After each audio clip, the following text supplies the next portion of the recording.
East is wide open. You could do a lot worse. My advice to my listeners remains the same. Do not bet on sports. You work too hard for your money, so keep it in your bank account, keep it in your pocket. But I wonder what this is going to do to the NBA championship odds, based, again, how wide open the Eastern Conference is right now. So a big, big piece of news out of the NBA that Jason Tatum will make his season debut for the Boston Celtics coming up on Friday. Utah Jazz lost to the Philadelphia 76ers last night, and I don't even know what to say about the Jazz are playing Washington tonight. How is this going to go? I mean, these are the two poster children in the NBA for being unserious about competing this season. Both the Jazz and the Washington Wizards have a top 8 protected draft pick at stake if they continue to win. The Jazz have lost 7 straight games. Another good night for Keontae George. And the tank watch in the NBA continues as the 10 unserious teams in pro basketball have combined to lose a total of 44 straight games. If you were wondering whether or not all the noise about tanking is actually real, well, just open your eyes, okay? The bottom 10 teams in the NBA have lost 44 straight games. Now, that streak will end tonight because the two teams most responsible for the unserious approach of basketball in the NBA are playing each other tonight. How is this going to go? I mean, the Jazz have found very creative ways to lose over and over and over, and Washington has done the same thing. So, I mean, I suppose the intrigue is watching to see how these coaches manipulate lineups down the stretch to lose on purpose. Washington has lost 6 straight games. The Jazz have lost 7 straight games. And there you go. NBA basketball is fantastic. All right, truncated show today. So we'll get to a truncated guest list as well. There was a trade in the NFL where Josh Allen might finally have a number 1 wide receiver. DJ Moore is on his way to Buffalo from Chicago. Chicago gets a 2nd-round pick. And then DJ Moore and a 5th-round pick goes to Buffalo. Just a few days away from free agency beginning officially in the world of the NFL. So we'll get to some NFL offseason news on the show as we're inching closer and closer to the NFL draft as well. The latest on the local players trying to make their way. Spring football is underway in Provo for BYU and for Utah. It will start on March the 17th is what we're being told. No news on Pro Day as of now. So some interesting trades already this week. As I referenced, DJ Moore is on his way to Buffalo. The Chiefs have traded Trent McDuffie to the Rams for a 1st-round pick, a 5th-round pick, a 6th, and a 3rd-round pick in 2027. David Montgomery is on his way to the Texans. So we've already seen a bunch of really interesting moves, and the calendar of the NFL isn't really even officially open. So we got some NFL offseason news. We have some Utah Jazz, kind of, and some NBA to talk about. We'll get to the latest in the landscape of college basketball. The Utah Mammoth make a trade, and a good one at that. They had to give up a lot. But we'll tell you about this new defenseman and what it could mean for the Utah Mammoth as they continue their march, hopefully, to the playoffs. It'll be fun to have some Stanley Cup playoffs here in Salt Lake City, and the Mammoth are squarely in the mix right now, leading the wild card. Now, reminder, top 2 teams in the wild card standings make their way into the NHL playoff, the battle for Lord Stanley's Cup. And it would be fun to have it in Utah. If you've never watched NHL playoff hockey before, it's as intense as anything you're going to see. I mean, that gold medal game between the U.S. and Canada, I mean, it's that level of intensity. So we'll get to the latest with the Utah Mammoth as well. RSL has a weekend road trip to Atlanta. I'll take this opportunity to tease tonight's television program, Talkin' Real, Episode 3. With myself and Brian Dunseth, 10:35 on KMYU. So definitely check that out to get you ready for RSL taking on Atlanta and looking back on the 2-1 win over Seattle. All right, fun guest live in studio. He is the head coach of the Bountiful Braves. I will not call them the Bountiful Redhawks. They are the Bountiful Braves. If you want to cancel me for that, that's fine. You can get upset.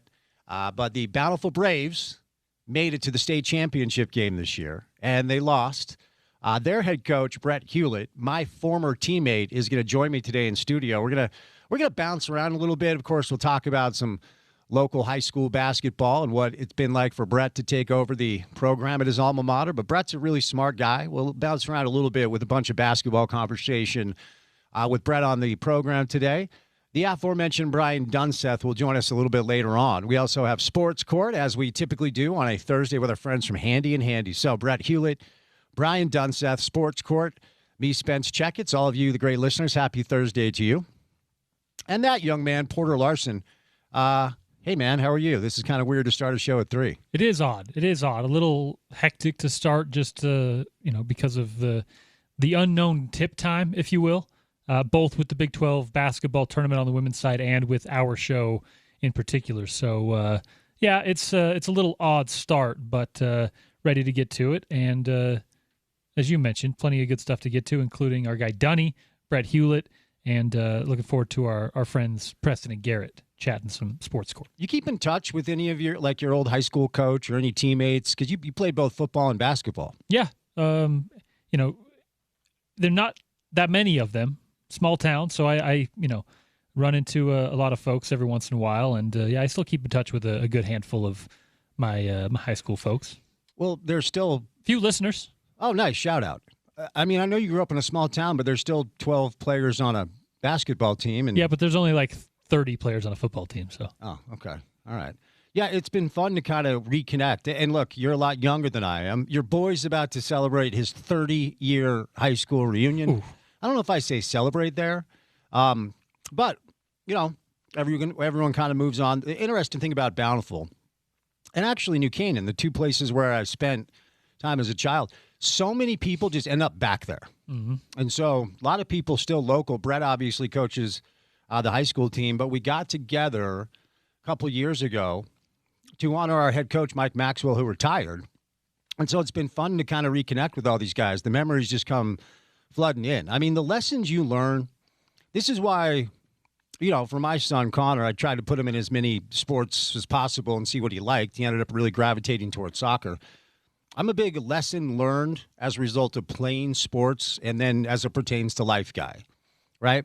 And so the lessons you learn, no matter what level we're talking about, junior jazz, church ball, high school, AAU, college, if you're lucky enough to go on beyond that, you carry a lot of those lessons over in your life. There's a sports reflects real life conversation to be had, and I believe in a good share of that. Now, there's also hey, buddy, you're not playing high school sports anymore, so maybe move on from that discussion as well. Oh, no.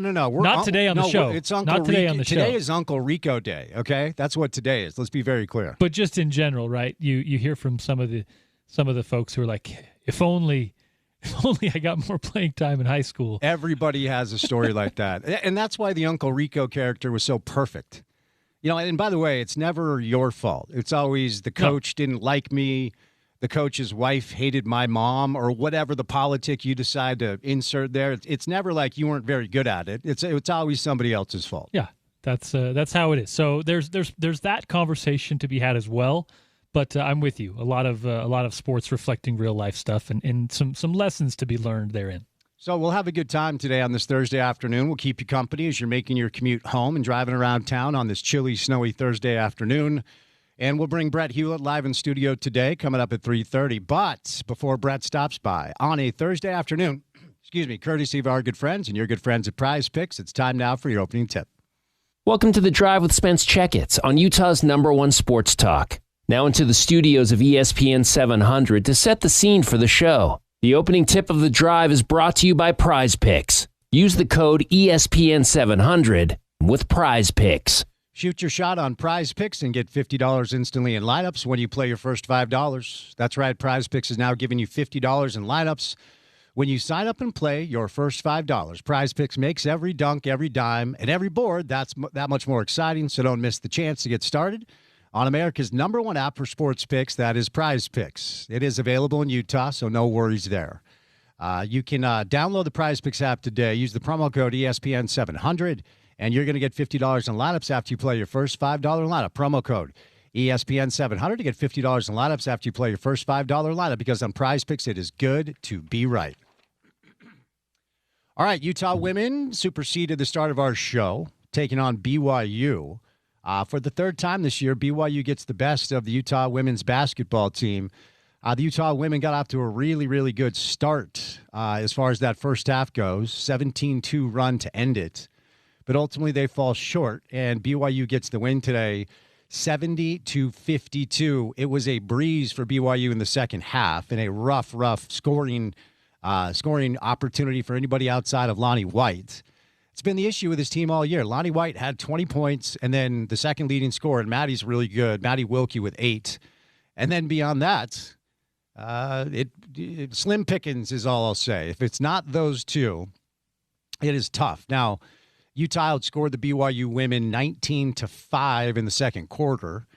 And then BYU outscored the Utah women 24-7 and then 19-9.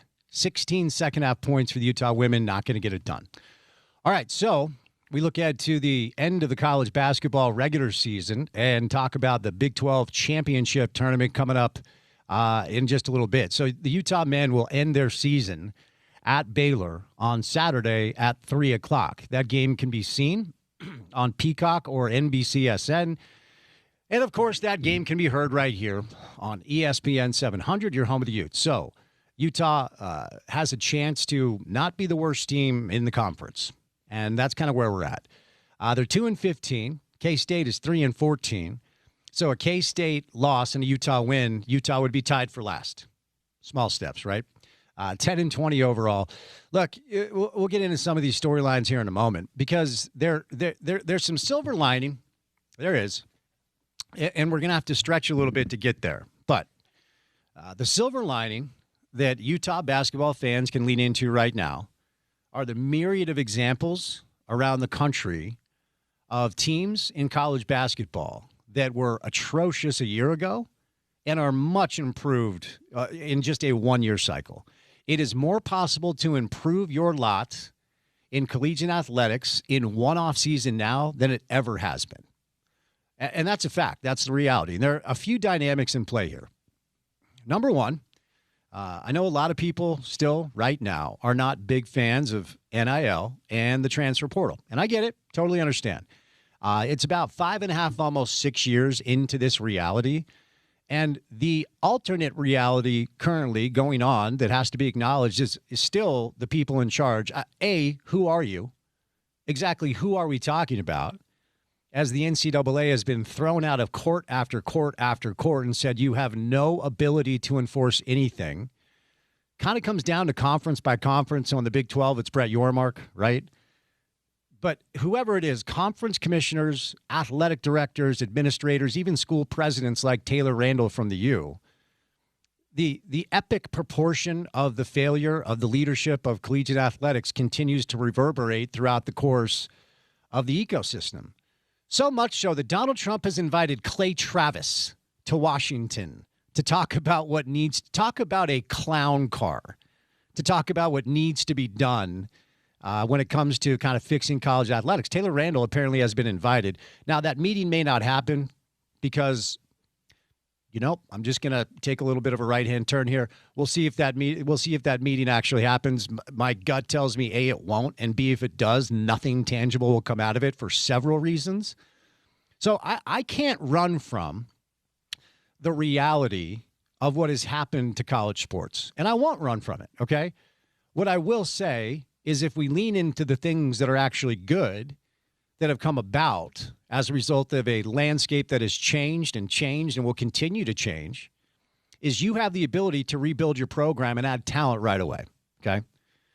And we've seen it in college football. What Indiana did last year was literally historic. The worst college football program in the history of the sport turned into an unbeatable juggernaut as a result of the right coaching hire and basically 1.5 cycles of adding talent via the transfer portal mostly. And, of course, now that they're the national champs, they can get into living rooms of high school football players that they couldn't have been able to get into just 6 months ago. We've seen it in college football, and we've seen it in college hoops. And so, look, I understand right now that there's this kind of malaise and has been a little bit of a malaise as it pertains to college basketball in our state, specifically at the University of Utah. for a number of different years. This isn't a one-year thing. I mean, if we're really honest about this, it hasn't been since Rick Majerus, where the interest was consistent and intense and passionate. Coaches had moments. Ray Giacoletti utilized Andrew Bogut, who Rick recruited, to have a moment in time, but that wasn't a lasting thing. Jim Boylan, full of enthusiasm. Our guy was jacked, can tell you that much. He was pumped to be the head coach of Utah basketball. Had one team that, if I remember correctly, was a 5 seed in the NCAA tournament with Luka Dircha, and I think Luke Neville was on that team, but they lost in the first round to Arizona. I don't remember what I had for breakfast, so I'm stretching in my mind to remember what that team did. So even a moment for Jim Boylan.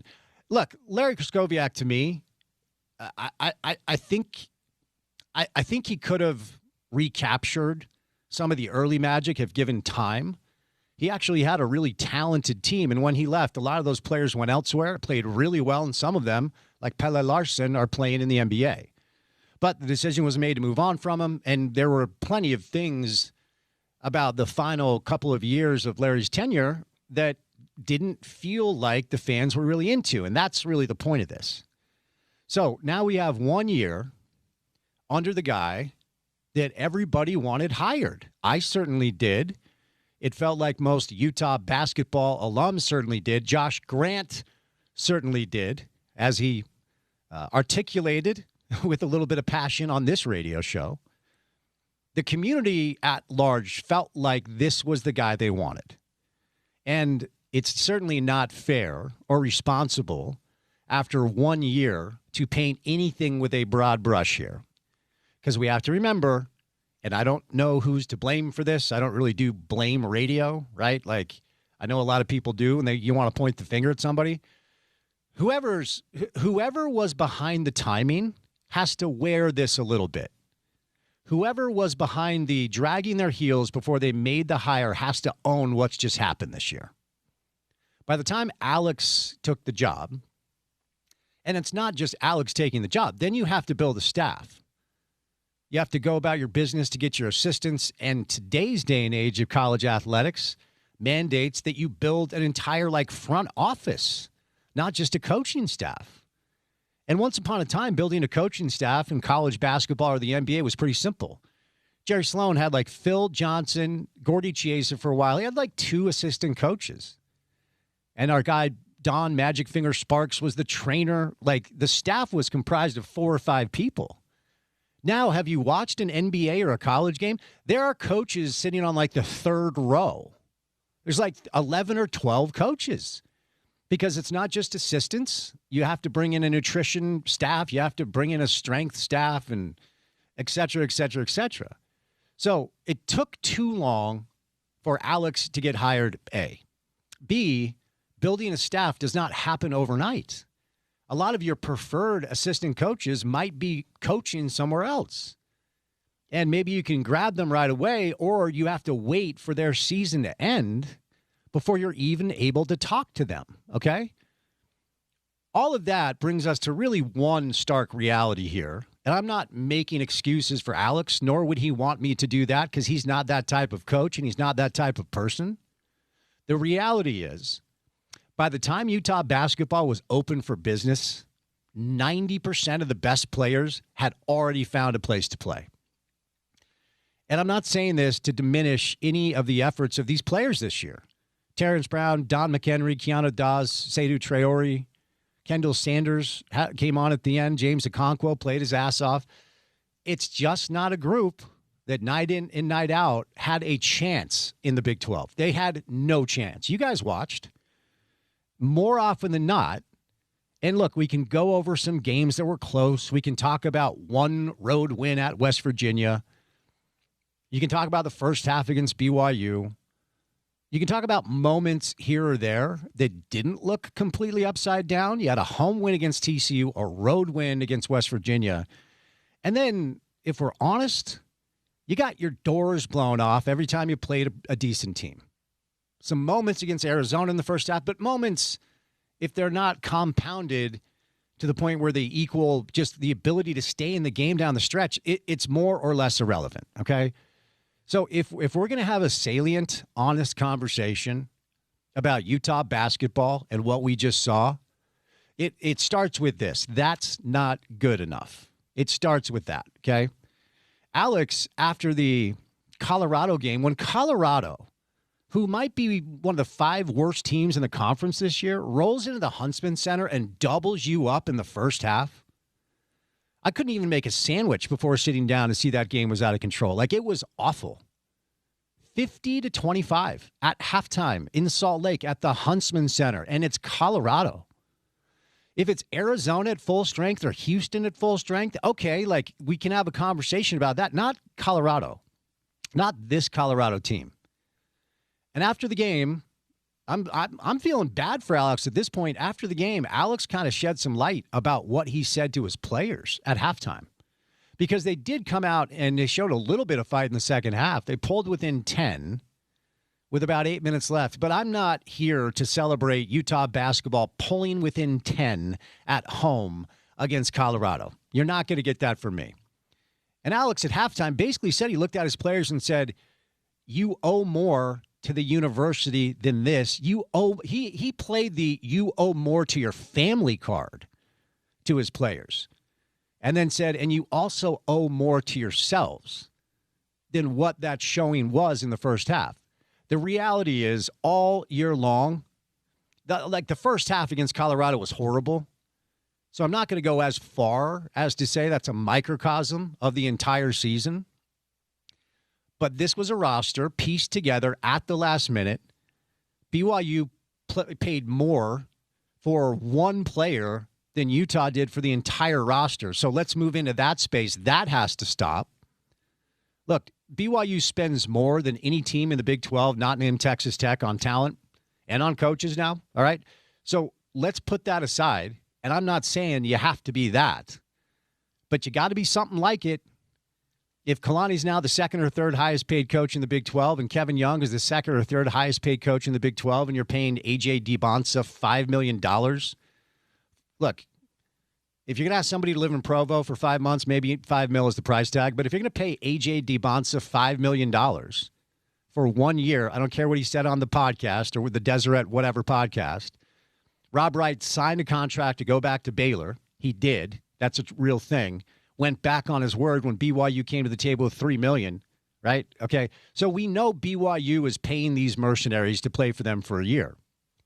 And I'm not saying that Utah basketball or football has to be on that level, but I am saying it has to be in the cul-de-sac. And if it is not, it's unreasonable to expect in either basketball or football that Utah will be able to compete with the BYUs or the Texas Techs in the Big 12. And if we expand beyond the Big 12 footprint, I got bad news.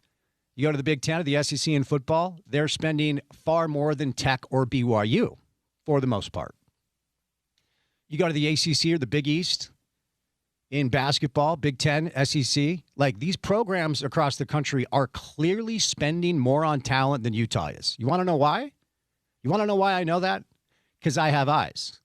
And I can watch basketball. And there's no chance there is a player on Utah's roster that was a 7-figure player. There's no chance.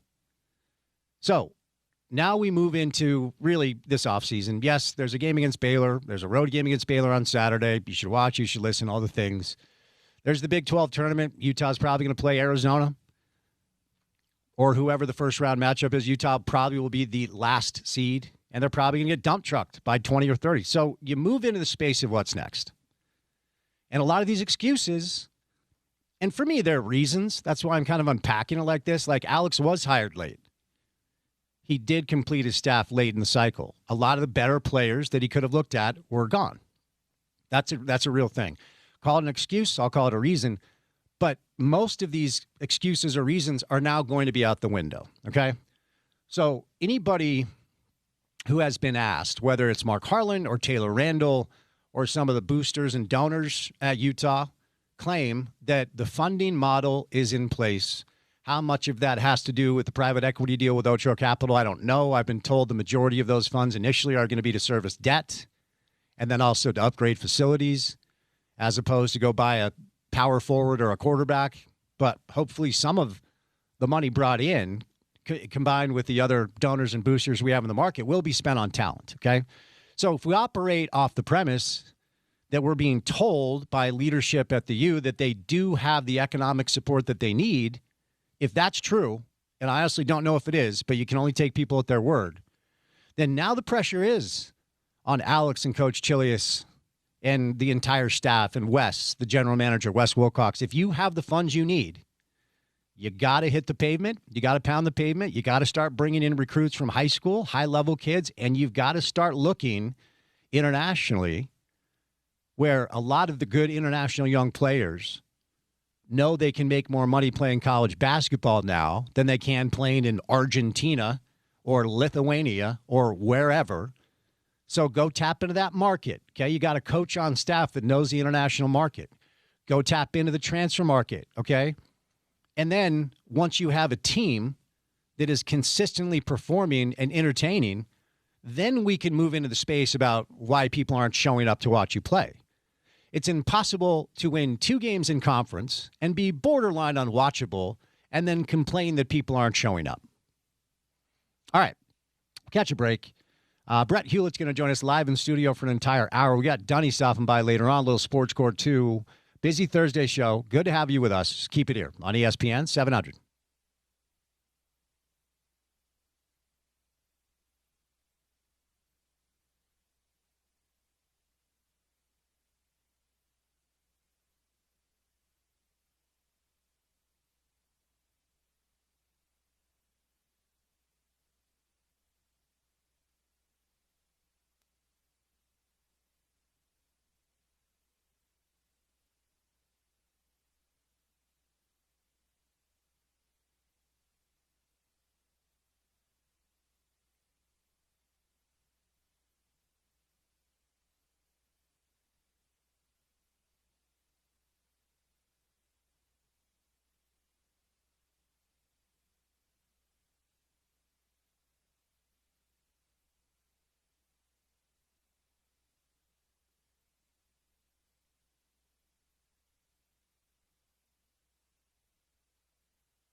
All right. The question is, I think we need to give a shout out to Phil Reinhardt.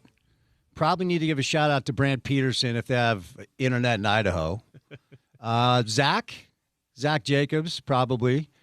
Jake Kilgore. I bet Jake's listening. There's a couple of numbers on this thread I don't have saved. But live in studio for the next hour, we're going to have some fun with the head coach of the Bountiful Braves. Cancel me if you'd like. Brett Hewlett, live in studio. What's up, man? Good to see you. Oh, thanks for having me. So excited to be here with you. Let's start there. How do we get the Braves name back, or has that ship sailed? Man, we get asked that all day, every day. Like, a lot of people miss the Braves. I thought it was a really good representation of kind of remembering kind of the past. Yeah, yeah. We need some big donor step up and say, let's become the Braves again. But, yeah, it's kind of different. We played when we were the Braves, We did. Now we're the Red Hawks, and there's a big bird in the middle of the court instead of a Brave with a arrow going through it. But yeah, Okay, so basically what we need is for Kilgore to sell more solar. yeah, And then donate to the school with the contingency that it's the Braves, no longer the Red Hawks. there we go. Yep. Well, look, okay, we all lost our mind during that year and a half. Okay, we were tearing down statues. I had a man bun. It all got weird. So I get why people wanted certain things to be done. Anyway, I'll die on the hill. I have the Bountiful Red Hawks stats in front of me. But let's start with a little context here, okay? So you guys just made a run to the state championship game and fell just short, right? Yep. So let's kind of educate the listeners a little bit on your background, why you were uniquely qualified to coach this group specifically, and what that run was like for you. Yeah, I've been. We were living up in Fruit Heights, Utah, working from home, and my wife said, "Dude, you got to find something to get out of the house, or it's not going to end well for both of us." So, our Coach Maxwell, was still at Bountiful, and hit him up, and decided to go kind of spend some time there. Probably spent more in gas driving from Fruit Heights to Bountiful and back every day than we made coaching basketball. Sure, yeah. But it's something that I've always wanted to do, and you have to wait for the right time and the right job opportunity. But to spend time with the boys and help be a part of their life and kind of somewhat be a mentor and then be around the game that I love, the strategy of it all. Like, I'd always wanted to be a coach, and so started doing that about this is my 11th year. So started out the sophomore group with Coach Adam Nadalt.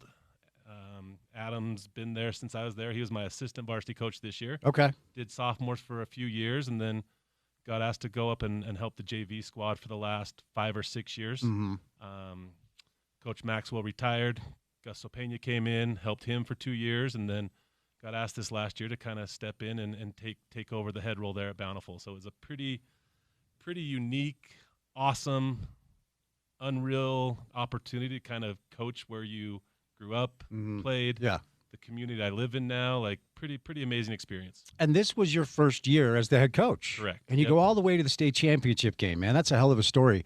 So this group, you referenced you had 10 seniors, including your boy. Yep. So you've been coaching them for how long and watching them grow for how long? I mean, since probably second grade when we were living up in Fruit Heights. We had a group of kids. We kind of started coaching together, teaching them the game. And, I mean, there were games it was 12-2 you lost. Sure, when they were growing up. You couldn't get across half court. And been with most of those boys for about 10 years now. And we had 10 seniors. A lot of people at school said, Brett, don't keep 10 seniors. It's too hard. It's too much. Yeah.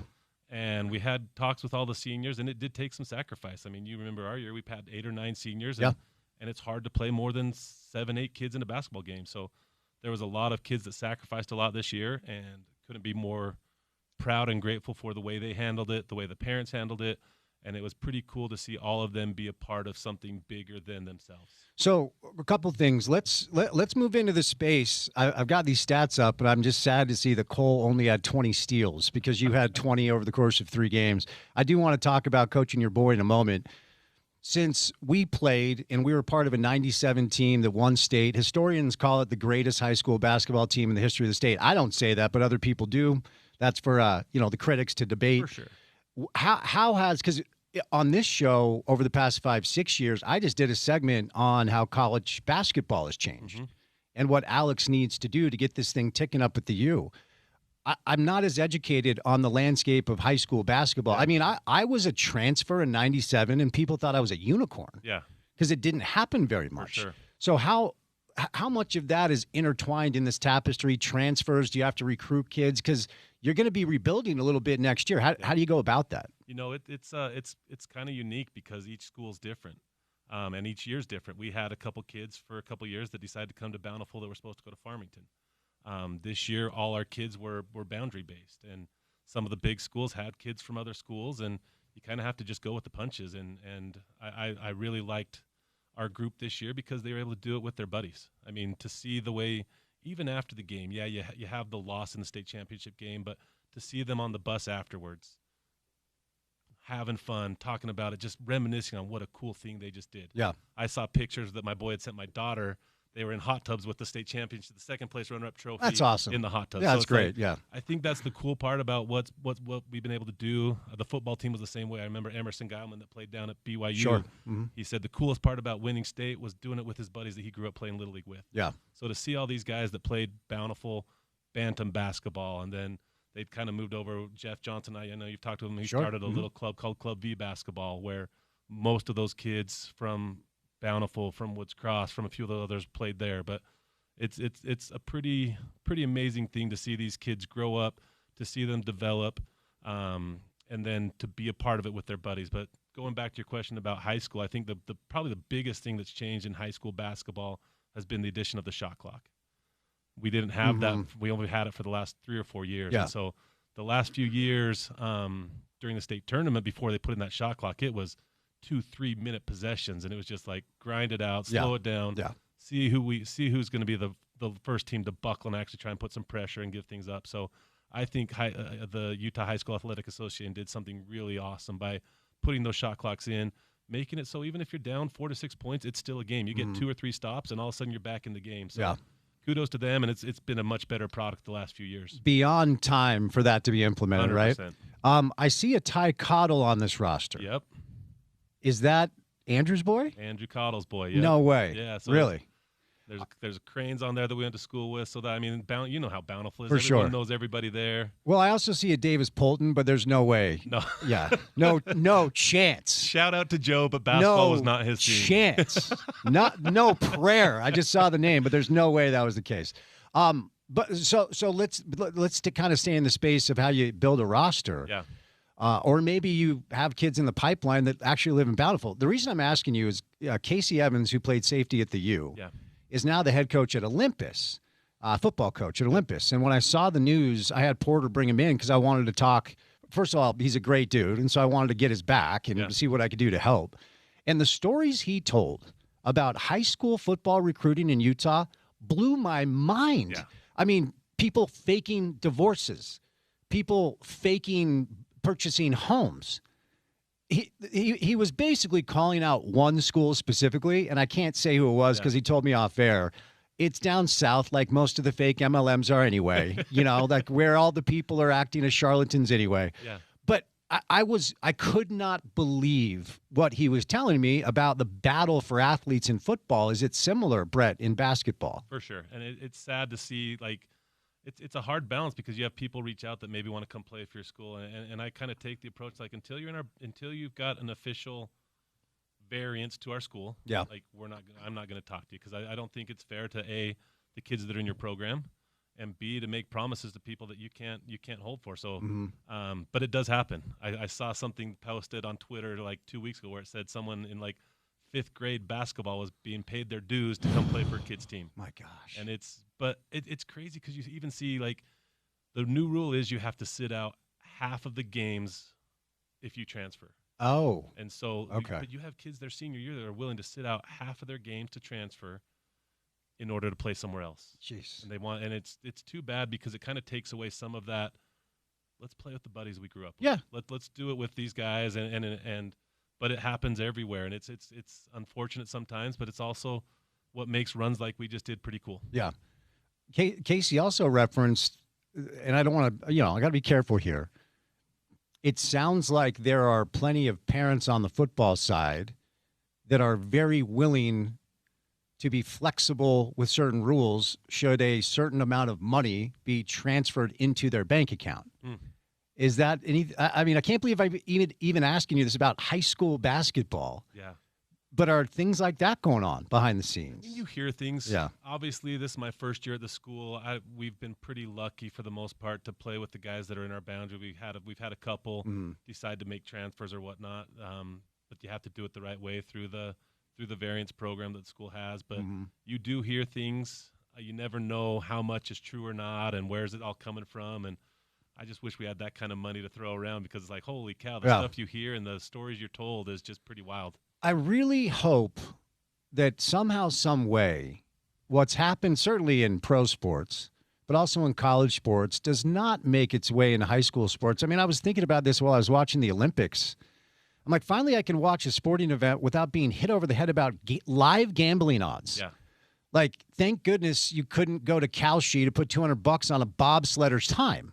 But I'm watching the Jazz-Philly game last night, and I'm getting real-time DraftKings over-under odds. I'm like, this sucks. Yeah. And, you know, money making its way into collegiate athletics is a complex topic, because I believe the players should be paid if they're part of the American experience. Is if you're part of an ability to generate revenue, you should get a piece of that revenue. And so they've always been able, in my opinion, they should have been able to make money for decades and decades and decades. I don't have an issue with it.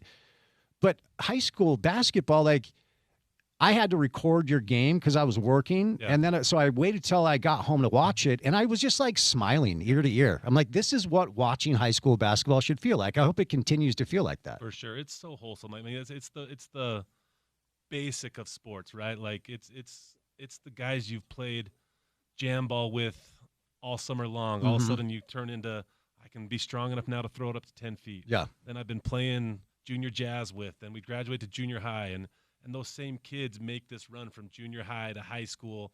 And I mean, my wife and I, we love the wholeness of high school sports. Sure. We're showing up Friday nights every week to go support the community. Yeah.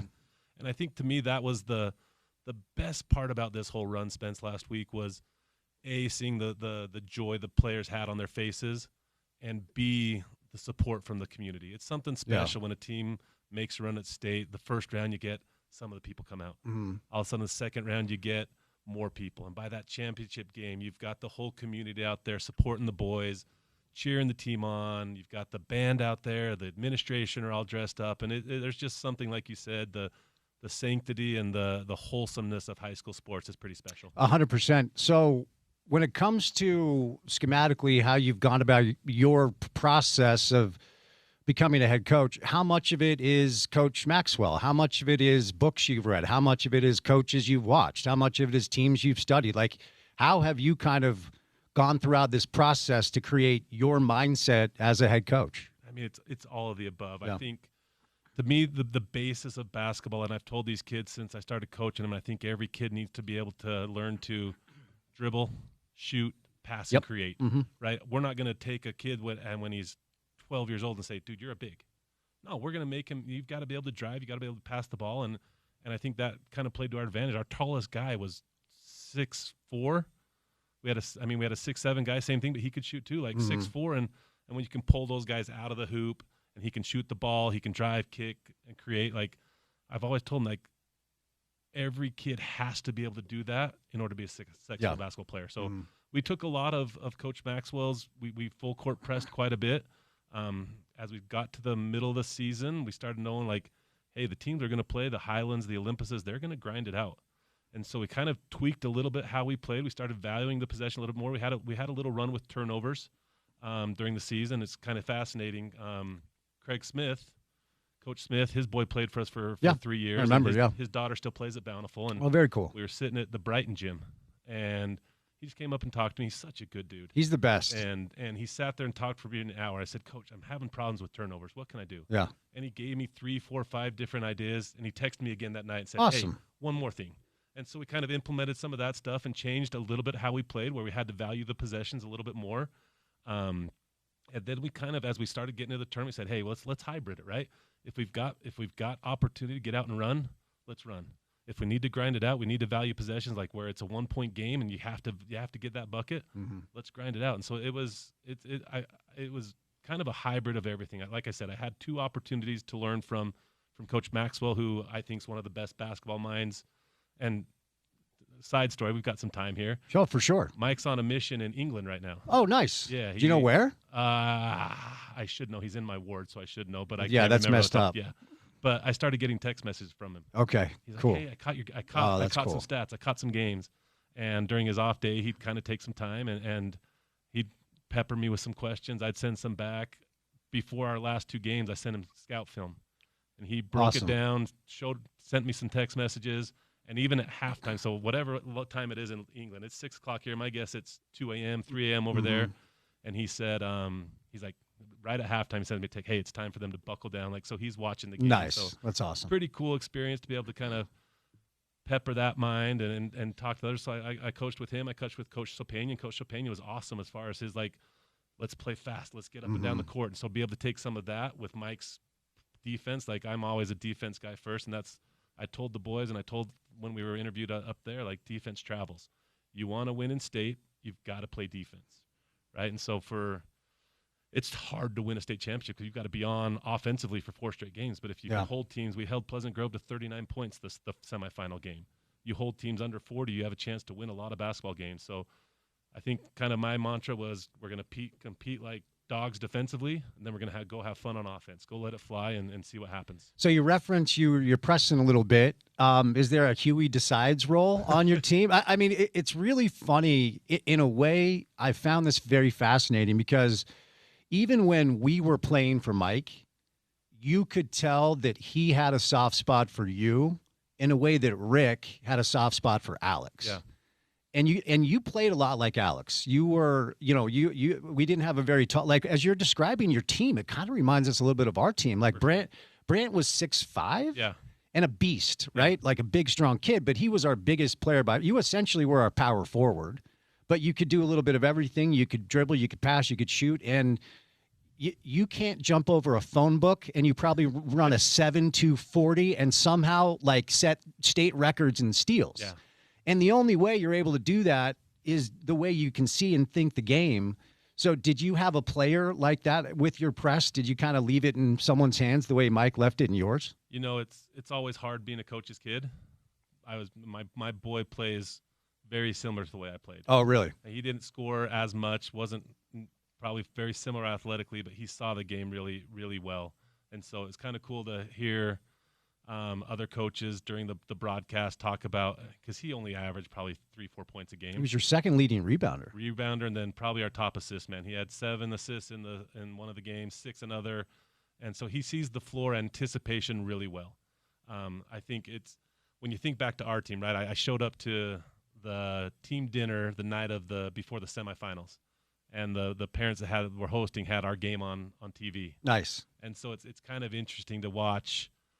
I think we were a little ahead of our time too with how many 3-point balls that we would shoot. Yeah. Right. I mean, all 5 guys, like you said, all 5 who were in, and we had 5 else on the bench. Everyone could shoot the ball. Yep. And we shot well for 4 straight games and ran through that tournament probably like almost no one else ever has. I mean, we averaged 20-point wins almost every single game, I think. Yeah.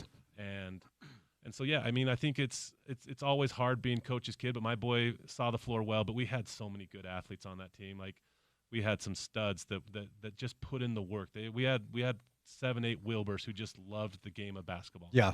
And they're a lot like us. Like, every day after school since 7th grade, they'd take our keys and we would never see them for 2-3 hours. They just go to the church and play ball. That's awesome. Per church and play ball. That's awesome. And you don't see that a lot anymore. Like, people feel like they have to be doing private workouts, one-on-ones, or have to have an organized league going on. Yeah. And I think there's so much that kids learn. I'm a firm believer that the best way to teach kids basketball is to play 3-on-3 basketball.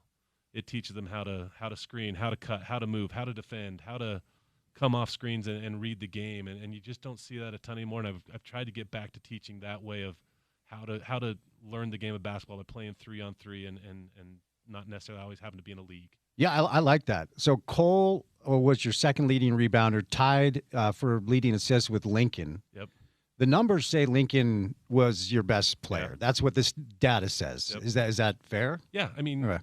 I think Lincoln, you want to see he's Wilbur 2.0. Okay. I mean, that kid Yeah. puts in so much work, and he's the growth he's had the last 2 years. I mean, a lot of people didn't realize. I mean, he was our third or fourth player last year, but shot 50% from the three-point line. But he put in so much time getting stronger, where we could all of a sudden, like, we didn't have bigs, but I could have a point guard screen for him as they switched. We'd get in post-up matchups, so we could post him up. We could do. He hit big shot after big shot for us in that tournament and kept us in a lot of games. But it's kind of like our team, where every game someone different kind of had their chance. Like, there was a game where they face guarded Lincoln. All of a sudden, Davey Howe had 22 points. Wyatt Crane in the game against Alta the last game of the year hit 6 3-pointers for us. So there was up and down the roster there were guys that stepped up. Ty Cottle hadn't played a lot this season. We put him in against Alta. He face guarded their best player and didn't let him touch it. Same thing in the first round against Payson at our place. Face guarded it right in front of that guy. We had so many good players. It was such a fun group. Did Lincoln beat someone up and break his hand and miss 4 games for you this year? It's funny you say that, because that was my message to them, right? Okay. Like, as we get close to the end of the season, like, guys, don't do anything stupid. Yeah. Don't. I mean, because people get mad, they hit the floor, Oh, they yeah. hit the bench, and it's like, guys, I've seen it happen for firsthand. Well, and Danny was like the nicest kid. That was a wild. I'm glad he was able to get healthy, because when we got together to make the tribute video for Mike, I remember that Danny was really, really good. But you dig into the numbers a little bit. Wilbur was a beast, dude. He was because he was a great defensive player. He played his ass off. Yeah. He could score at the rim. He could shoot it from the outside. Like, Danny could do a little bit of everything. I think I forgot quantifiably, he was one of our top 2 or 3 players, and sometimes maybe our best player. Can I tell you my favorite Danny Wilbur story? Please do. It was pre-Spence Checketts. Okay. We were playing in the Utah AAU state tournament. And we had it was going into our junior year. And we had a pretty good group. We had Brant, me, Phil, Jake, Danny, and 1 or 2 other guys, I think. And it came to the point where Brant had to decide whether he's going to play with us or play with his travel team. Oh. And he ditched us. Brant ditched you. Yeah. Brant, if you're listening, shame on you. If there is internet in Idaho, shame on you, Brant. I'll tell you. And so we end up playing them in the semifinal game. Okay. And we had 5 guys there. One of them could not shoot to save his life. Who was it? I won't say the name. I'll get in trouble. All right. He was not on our team our senior year. Okay. Coach told him to go stand in the corner, and Danny Wilbur went for like 40-something points against this all-star team, and we took them down in the semifinals. Oh, I love that.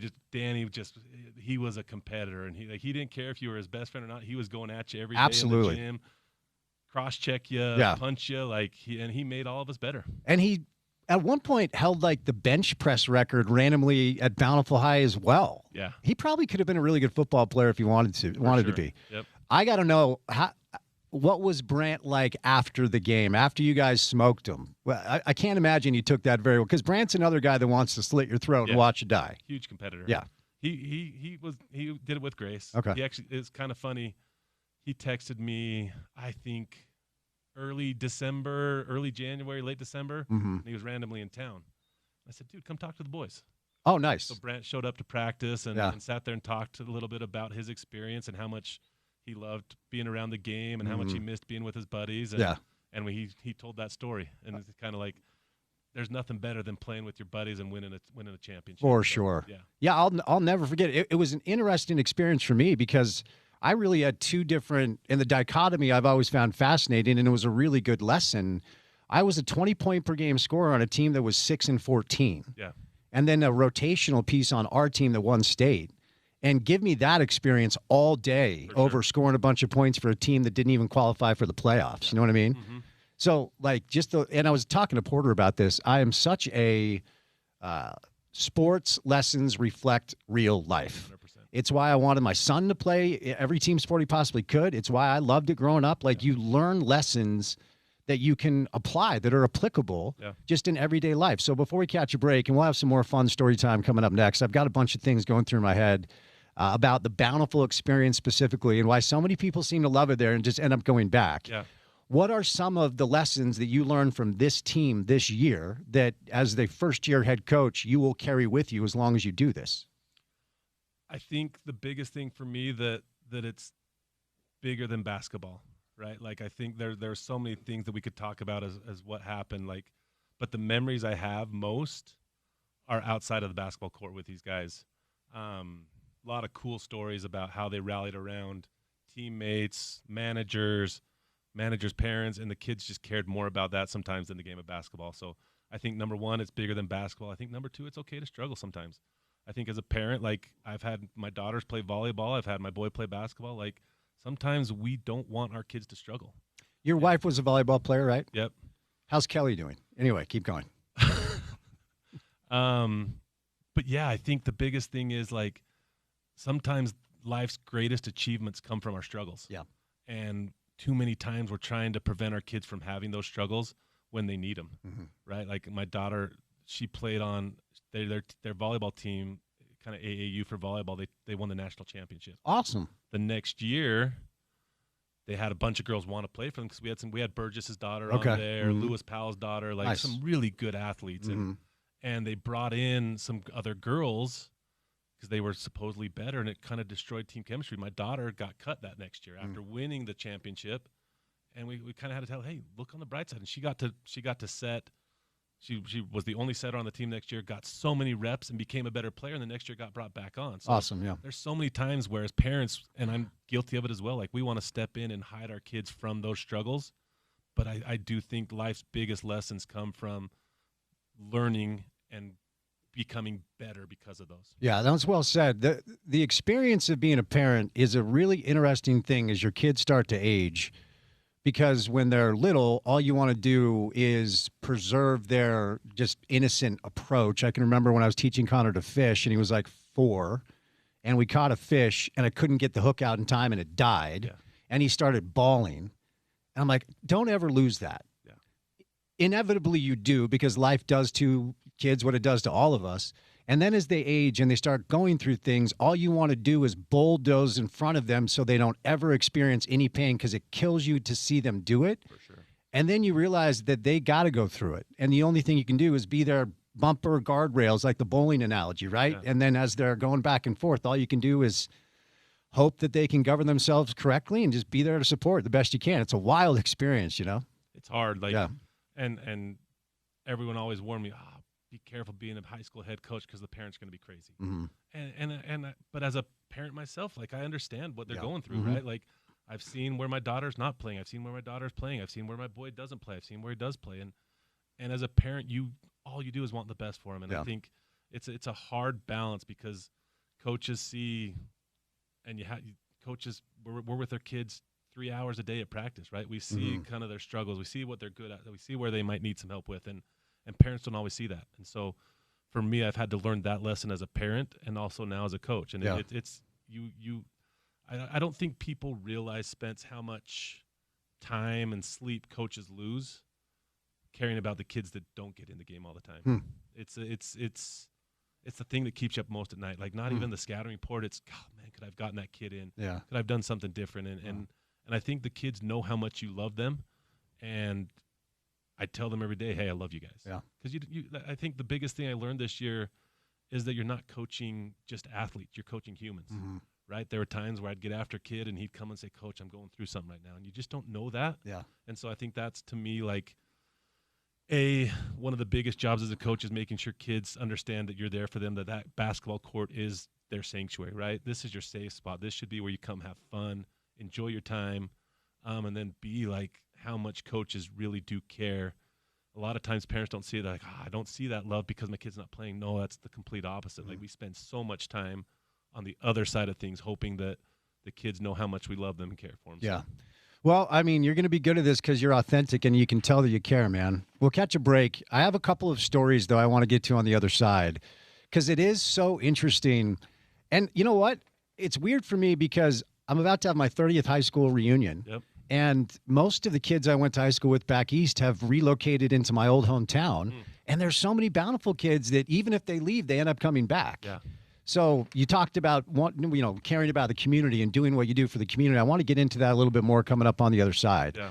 But time now for our PGA Tour update. The leaderboard, the PGA Tour is at the Arnold Palmer Invitational.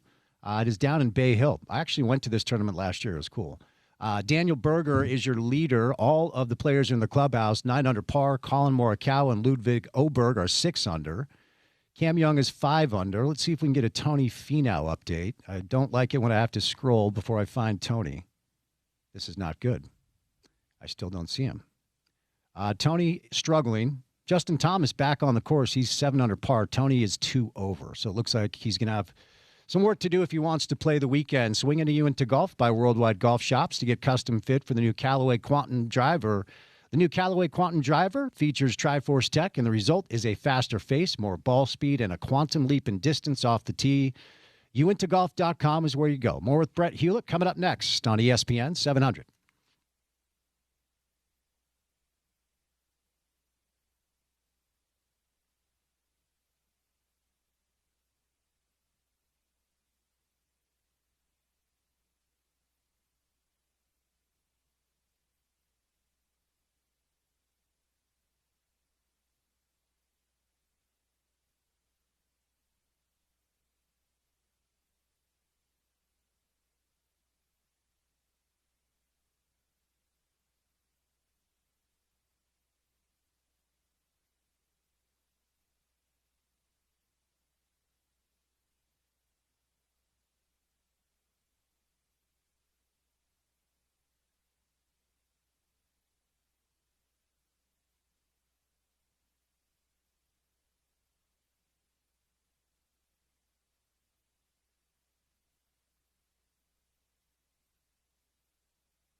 All right, we're going to bring in Brian Dunseth later on. I'll use this opportunity to tease Talkin' Real episode 3 tonight at 10:35 on CamYU with myself and Brian Dunseth. RSL is in Atlanta coming up this weekend to take on Atlanta FC. That's a 5:30 Mountain Time kick. But Brett Hewlett, head coach of the Bountiful Braves, live in the studio.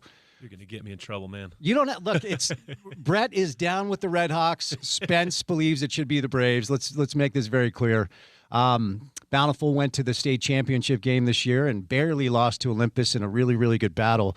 All right, one of the things you said that struck me was wanting to kind of give back to the community, right? Have like the community experience. And we were talking about this. Bountiful is a really interesting place because so many people that were born there and raised there end up back there. Even if you leave for a little bit, so many people end up back in Bountiful or Davis County and just kind of like exist in that ecosystem. Yeah. Why do you think that is? They call it the Bountiful Bubble. Is that what it is? They call it the Bountiful Bubble. But I think like because we played at Highland a couple weeks back, and I saw some. I was living in Highland at Highland High Boundaries until 4th grade, and a bunch of the kids who I played against had kids playing at Highland. So I think sometimes you get to the place where you feel comfortable, that you know the people, you care about the people, and you move yourself back. But it is kind of interesting coaching.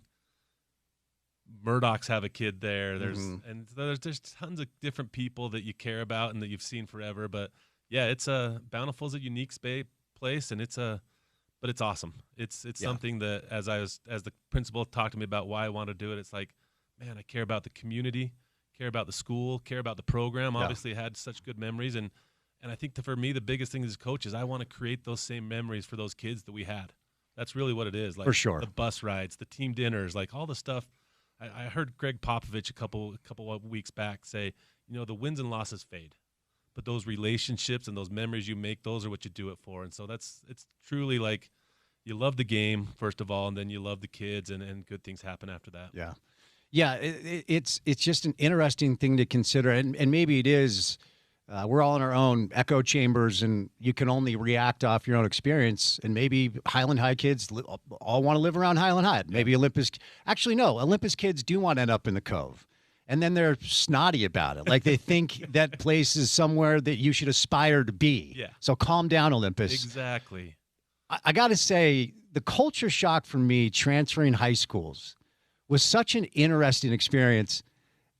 And first of all, back east, if there's an assembly called, the principal addresses you, and you're probably in trouble. Yeah.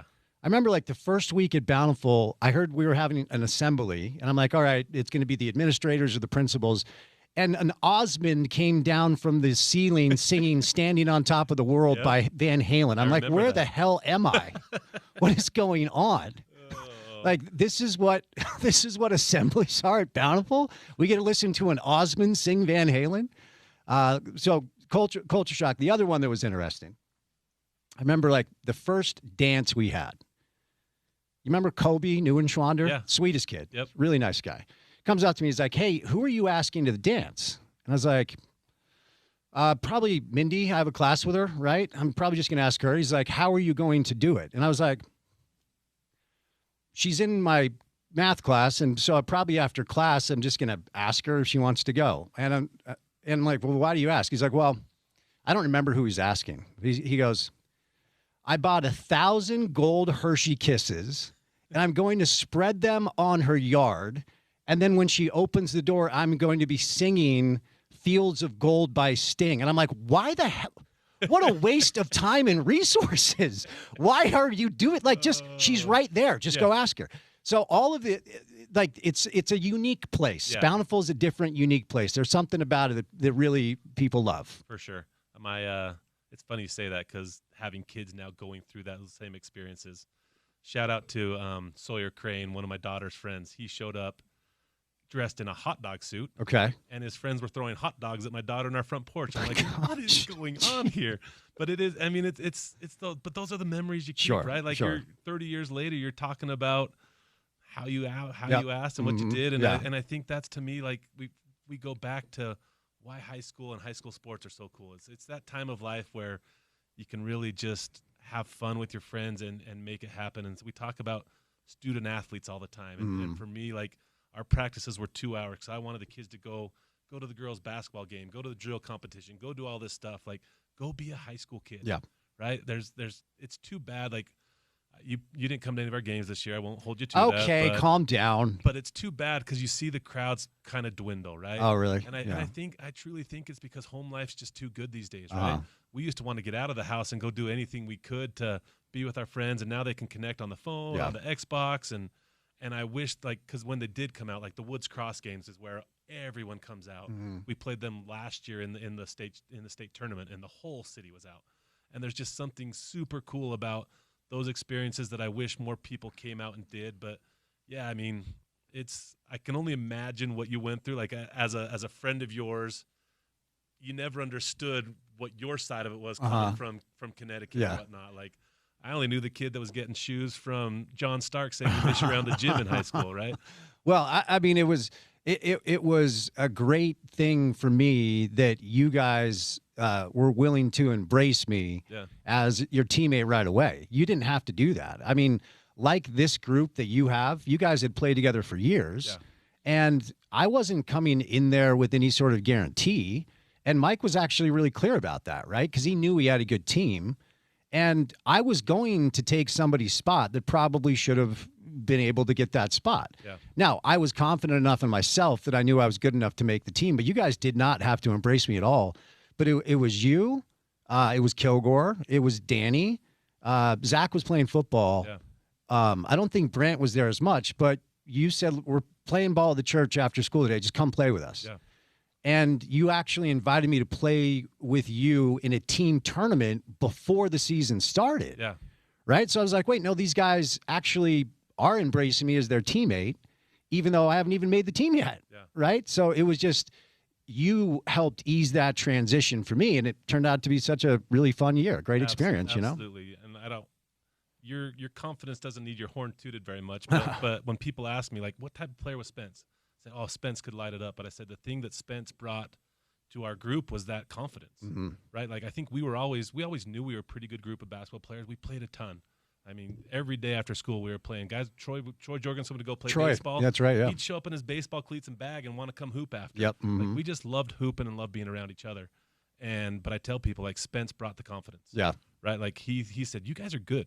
We can do this. Like, and I don't know if we ever really thought we could do it, but as we started rolling through that season, after starting a little bit, I think we were 4-4 or something like that, then lost one game the rest of the year. And it was like, guys, we can do this. And I think I tell people all the time, like, Spence brought that confidence to our group and helped us. Like, I think every person, like, played a role. And that's what I told everybody, like, learn what your role is and embrace it. Right? Like, it doesn't matter. Like, I tell people, my biggest thing is, if you shoot the ball, our best player shoots the ball 10 to 12 times a game, right? It takes a second or two to shoot a shot. So all of a sudden, that's 10 to 20 seconds of the game. What else can you do those remaining 31 minutes and 30 seconds of the game to make your team better? And that's the stuff people have to learn to embrace to become a really good basketball player, a good high school player for sure. Like, I've told, if you guys can play hard and you'll have a role that you're comfortable with, you can become a really good high school basketball player. For sure. Mike's assistant coaches our senior year, Coach, is it McKay? Coach Lyndon McKay. Coach Lyndon McKay, that's right. He actually, when we went to the game as a group a couple of years ago, or 2 years ago now, time just flies. I don't remember what I had for breakfast.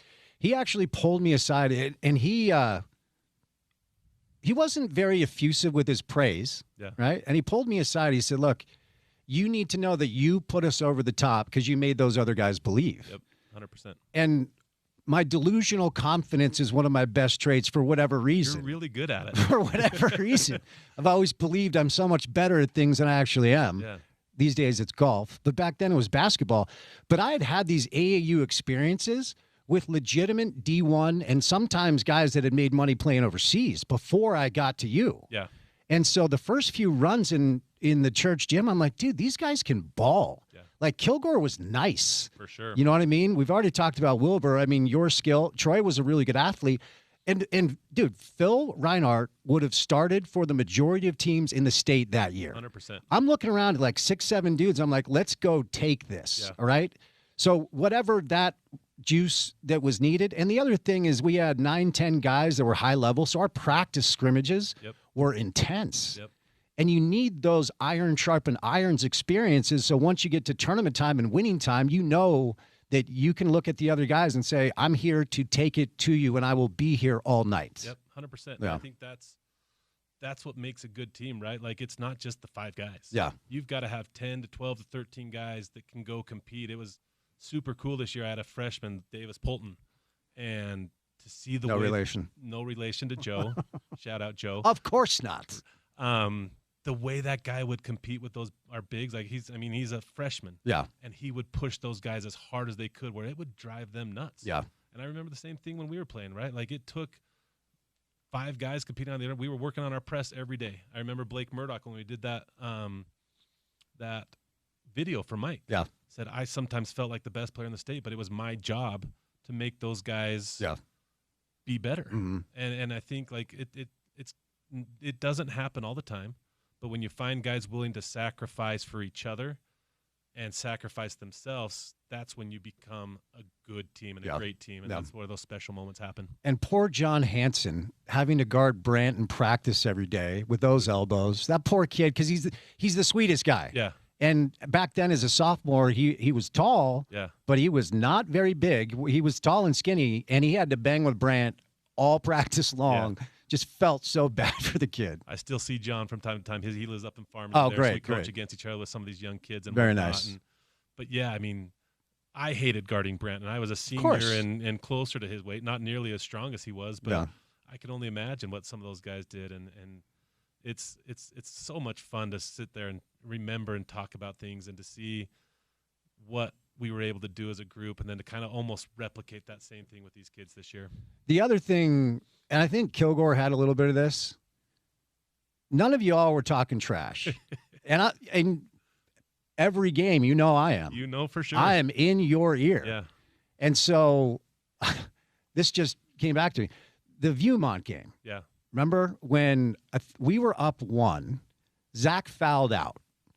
I came in to close the game, and this kid got fouled to take 2 shots who was a freshman. Do you remember this? Sophomore. We didn't have freshman. That's right. He was a sophomore. Yep. And dude, you went right up to him. Right before he goes to the free throw line, I say, hey, real quick, because the gym was packed. Yes. There were so many people. I said, hey, real quick, look up there. You see all those people? You miss these free throws. Don't go to school tomorrow because they're all going to hate you. You're going to let the whole school down is what you said. You're going to let the whole school down. Yeah. Clang, clang. Brant gets the rebound. We win. Yeah. So you needed somebody for sure to, like, because Jake was a little bit of a talker, but you really weren't that much, and Wilbur wasn't. Brant would just beat people up, beat the dog. You know what? You needed somebody to come in and show you how to talk a little bit. Yeah, like you have, like, every good team has some attitude, right? Like, you can't just, like, you've got to find guys that compete and have a little bit of attitude, because you're going to have moments where you need to draw back on that, and you got to have that edge. Yeah. I mean, you look at, like, the Draymonds. You look at, I mean, even like the All-Star game where Wemby started playing freaking hard and going at it. Yeah. You want that stuff, and so it makes practice better. You can't have just choir boys out there. Like, you gotta want to, and I think that's what my group this year had, is they loved to win, and they did whatever it took to win, and they competed. They'd get after it. We had some agitators on the team, like some there's people that a lot of teams didn't like. But then we had some guys that were just good hoopers, and so but you have to have that. To your point, it's an important part of a successful team. Because we talk about this in football all the time, Porter, what's the high school football stat per capita? Something along the lines that Utah currently right now has. You tell me, what is that stat you reference a lot? Yeah, I mean, it's obviously a moving scale every year, but Utah, when we're talking high school, we're talking prep to NFL, their NFL player origin, outside of Texas, Florida, Georgia, basically outside of SEC country, Utah leads the way. It's per capita, so it's scaled there. But, outside of SEC country, this is the place that pro football players come from. So as a result of really Witt and what he did for Utah football and has done for Utah football, BYU football has been in a really good place for a long time. There was a little bit of a dip because the independent stuff was tricky, but Utah football evolving. We've become this football hotbed with talent. How have you seen the talent on the basketball side grow or change? Because back in our class, I remember the first game we played was against Murray, and I'd never, like, Britton was as elite as any high school player that I ever played with or played against. Yeah. But Britt was a bit of a unicorn that year. I mean, we had some other good players, but how has the talent pool in high school basketball changed in the state, if at all? You know, basketball's tricky, right? You almost have to be an athletic freak to be able to play. I mean, you look at the Utes this year and even BYU, you're playing in the Big 12 with the best athletes out there. It is tough. Yep. And so basketball, like, you have to be that athletic freak to be able to play at that next level. And we don't see, as I was telling you during the break, I was watching a podcast where Sam Merrill was talking about how he's one of the only, I think he's the longest tenured NBA guy from Utah now. I think Frank Jackson was there, at least since probably, I mean, maybe some of those old Utes where I don't even know if Chambers was from Utah either. But no, he wasn't. Yeah. Wow, that's wild. Yeah. It is Sammy, isn't it? Yeah. Speaking of Sam, you had a pretty cool experience. So Sam Merrill, for our listeners, is the second greatest shooter in Bountiful High School history. I don't think he broke your 3 points made in a quarter record that you did against Layton High back then. Well, you referenced that our team was pretty rare back then, but now everybody shoots threes, so I'm sure all of our 3-point records were broken within a couple of years. But Sammy came to speak to the kids, and you had a cool experience there? Yeah, this summer, one of our players, Davey Howe, his brother-in-law is really good friends with Sam. He'll go on some of the golf tours he does and whatnot, and he texts, "Hey, Sam wants to come to open gym tonight." So we have a bunch of Utah State Aggie fans, and of course, being a local boy from Bountiful, it was for Sam to come walk through was pretty cool. He played 3 or 4 games of pickup with them, and then he sat down and talked with them. And Sam's a man of few words, but he was just so gracious to come and spend some time. Like, he didn't have to do that, and the boys it just made their day. Everyone's getting pictures with him, and just talked about how, I mean, even to this day, some of his favorite memories were the bus rides and winning with his friends. Kind of what we talked about earlier, right? Like, he had such a good stuff to say about high school basketball and the memories they made. And Sam was, I mean, I don't know if you ever saw Sam play in high school, but he was that kid that he could score 40 or he could score 10 and always control the game. I am blown away at the NBA player he's become. So this season, 13 points, 2 boards, 2 assists, 85% from the line, 48% from the floor, 46% from 3. Because I remember watching in college and thinking, like, all right, well, shooting is a skill that everybody's after. If you can shoot it like that, someone's going to give you a chance. I just didn't think he had the athleticism or the lateral movement to stay in front of NBA players. And if we're honest, that's never going to be a strength. Yeah. But he's worked on his body. He's stronger than he was. And he's been able to fit into the Cavs defensive team system, kind of the way Allen Houston did with those Knick teams. Houston was never a great defender. Yeah. But you have Ewing and Oak and Mason and Spree, like, just don't screw it up. For sure. And Sammy's kind of turned into that a little bit. He's going to play his way into like $100 million deal. It'd be awesome. It's wild. Yeah, and I think the thing that people don't realize is I think Sam's like 6'5". Yeah. And so he's a 6'5" point guard in high school. And then all of a sudden, like, and he shoots it high, shoots it quick. But the thing about Sam is his mind. I mean, you talk about like the Alex Jensen stuff, who has such a great basketball mind. I think Sam's even above some of those. Like, he is such a smart basketball player. He's seeing things 2 or 3 plays before it happens. Yeah, and you reference like James Harden seeking out Sam Merrill coming off a curl for a 3 is a wild sentence to say out loud. But a great representation of our state, Utah State, and of course Bountiful. Let's move into this space. Couple minutes left here. I was thinking about this when you were talking about, you know, your care level for these kids, and how sometimes one of them will come to you and say, "Look, I'm really going through something." Yeah. I think we've come a long way societally as it pertains to just mental health. Mental health is health. It just is. But when we were growing up, it wasn't really talked about. Like, if you woke up and you felt anxious, you still went to school. Yeah. For me, I had 5:30 seminary. And you know me, your boy was not pumped to do that ever, like at 2 o'clock or 5:30. So I'd wake up every morning at 4:30, be like, I don't want to go to church for an hour before high school or ever, but that's not a conversation we need to have right now. And so I think it's a good thing that these young people are being taught to talk about the way they're feeling and process uncomfortable feelings. And it's a balance, right? It's a dichotomy, because when you get into the real world and you have to find a way to make your way through the real world, and if you wake up one day and you feel anxious, you still need to go to work. Your boss isn't really going to give a rip. You're going to lose your job. So you do have to teach them the lessons that can help them get through the problems and have them not stare at their problems. But how would you articulate the difference in coaching, let's say, these kids that you have now compared to maybe us, where it's just like none of this stuff were things you had to take into account. And now it's almost like not only should you take these into account, you have to because of the current landscape. Does that make sense? For sure. It's a very tricky balance because, I mean, I'll admit, like, I coach hard, right? And it's not because I'm mad at the kids. I tell them all the time, because if I'm yelling at you, it's because I care. Like, the moment I stop coaching, yelling, competing, like, it's probably because I've given up on you.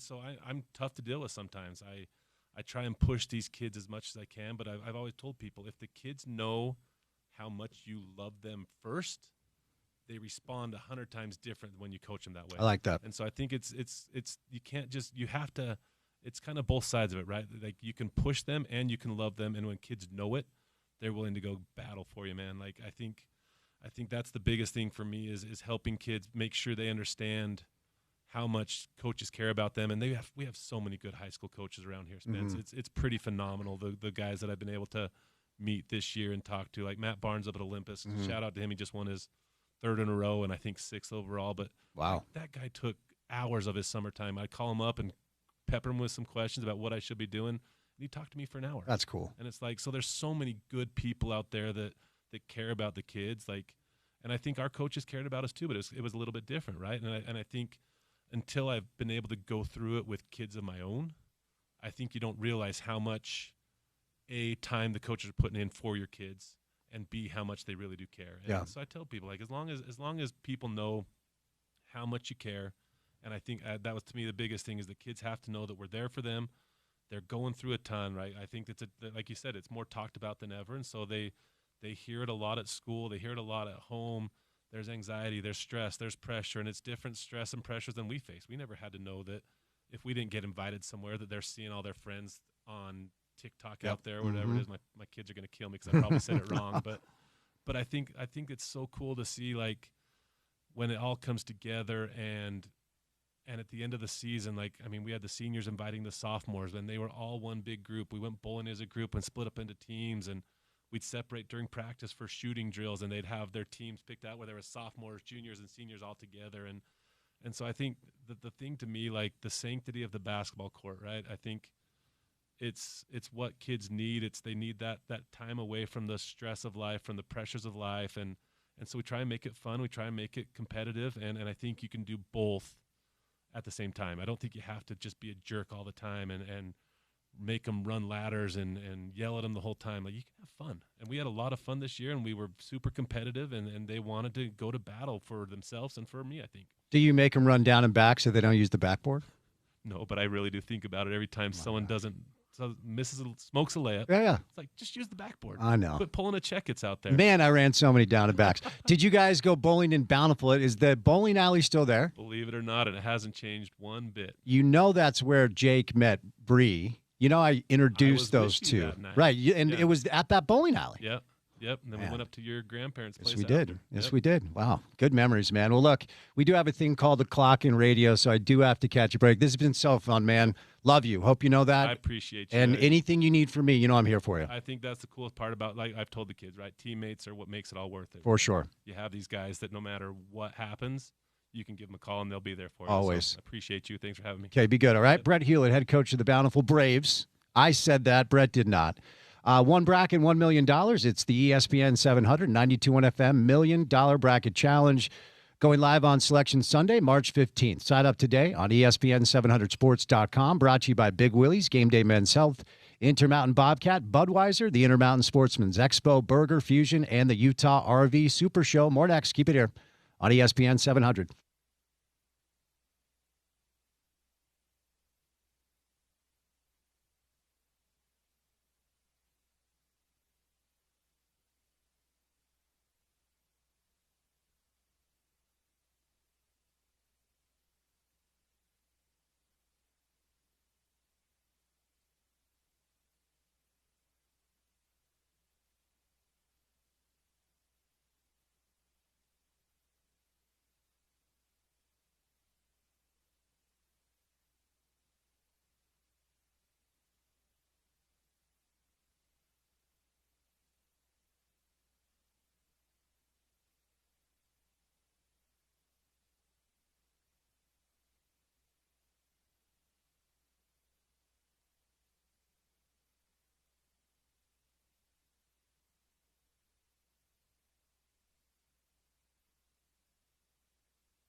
It is Sports Court time. We do it every Thursday, right about now, with our good friends Garrett and Preston Handy from the law firm of Handy and Handy. Gentlemen, happy Thursday. How we doing?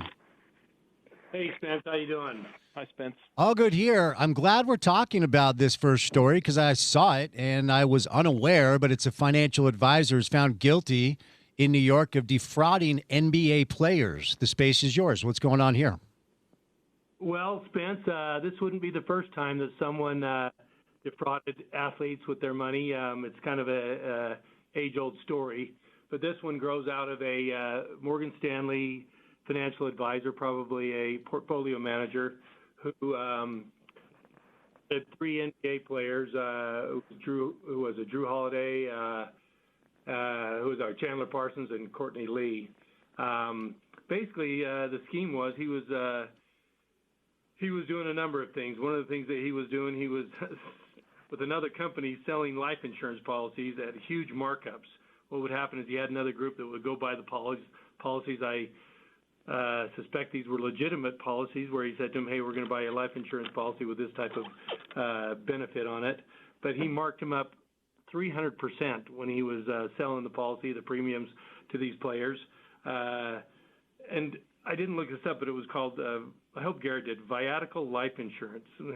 That must mean, hey, you're a dummy, buy this insurance. I don't know what that is, but he also was taking this money. They found evidence that he was taking this money to use for personal use, pay off credit cards, do home improvements, even had a lot of expenses for a girlfriend.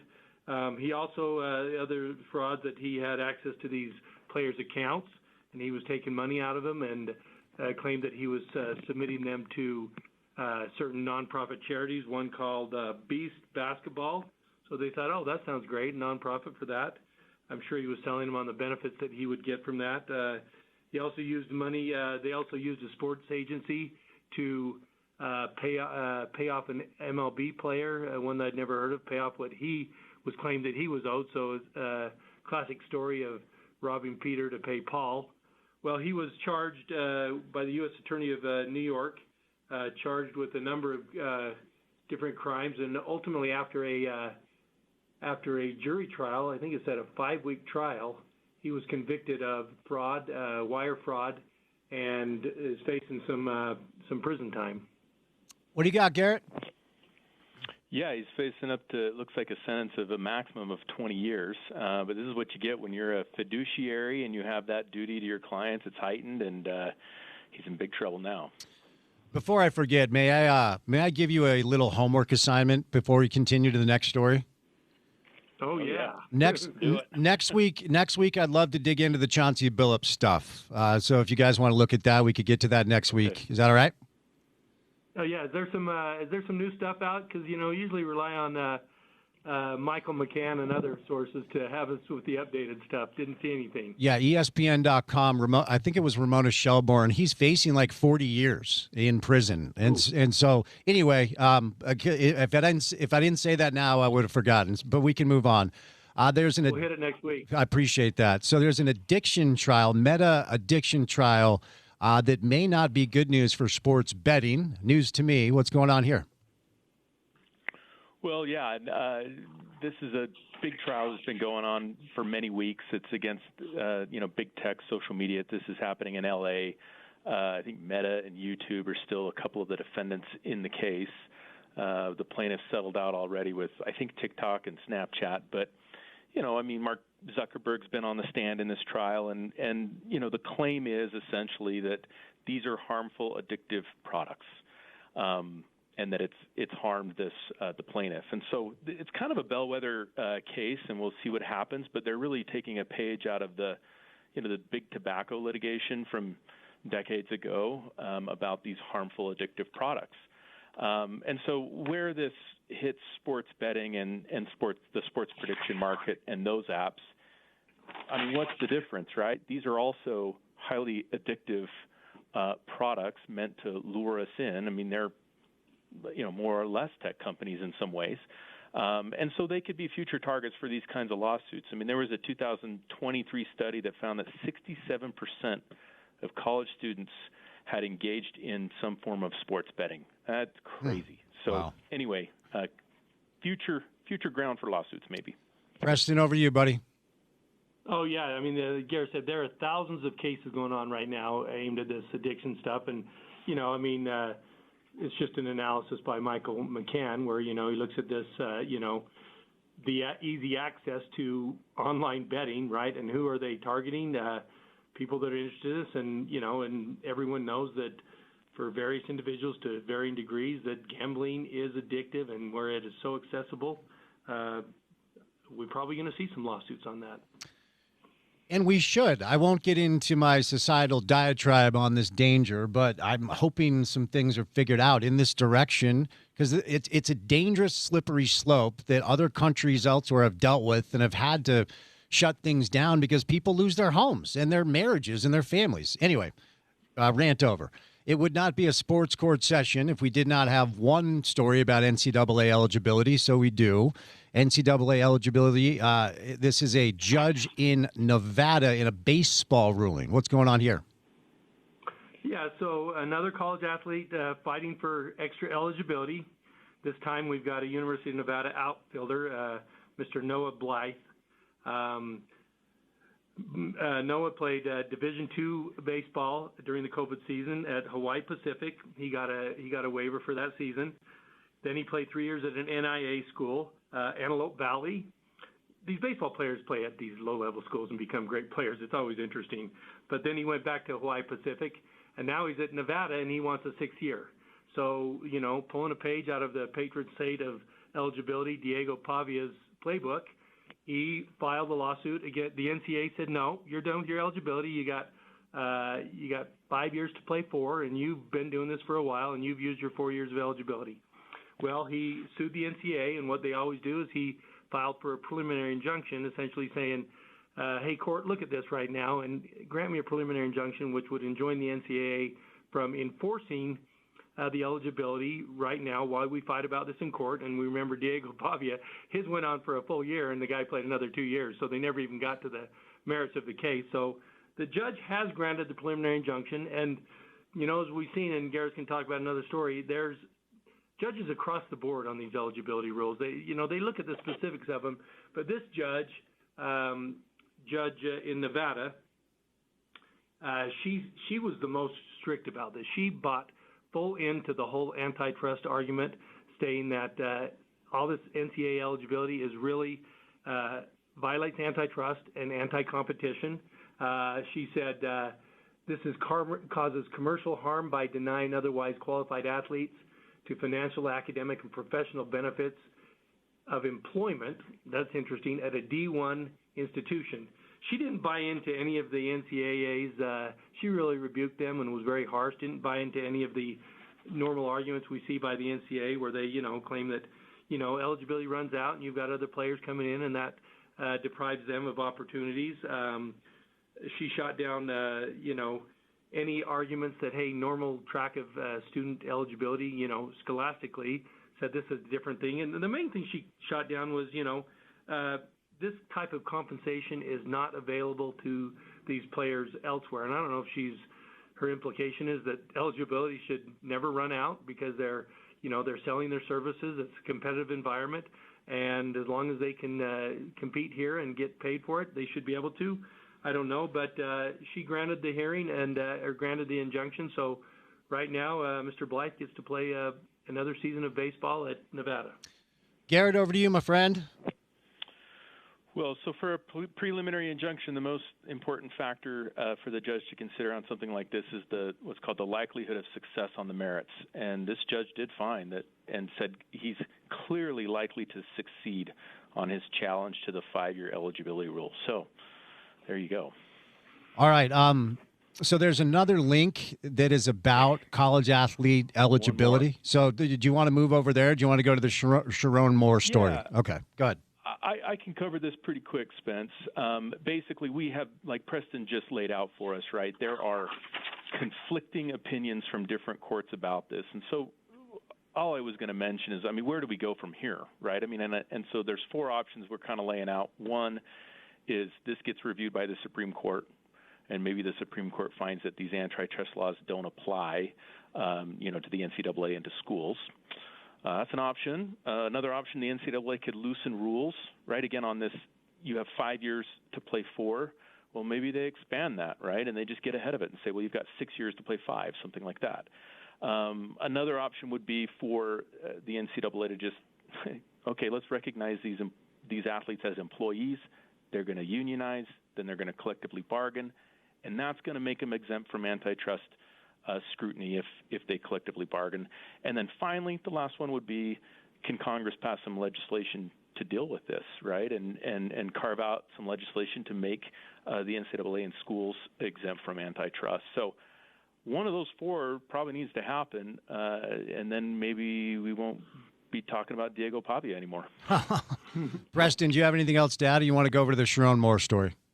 No, I don't have anything else to add. But before we get to Sharon Moore, I will add that for everyone out there that's just sitting on the edge of their seats, a viatical insurance policy is where someone has a policy and they sell it before they die for a lump sum, and the death benefit remains in place, and the party that buys it continues paying the premiums and is the beneficiary, the named beneficiary when that happens, the life benefit. I don't know how that applies to the fraud stuff with the Stanley Morgan guy and the basketball players, but that's what a viatical life insurance policy is. Thank you, Preston. I had zero idea, so I appreciate that. All right. Now, the current head coach of Michigan football is a man named Kyle Whittingham. The man who had the job before him is named Sharon Moore, who has had a rough year and a half, to say the least. So what's the latest with Sharon Moore? Well, we like to follow this because many have noted here the collective state of Utah in the area of football is paying for the sins or actions of Sharon Moore.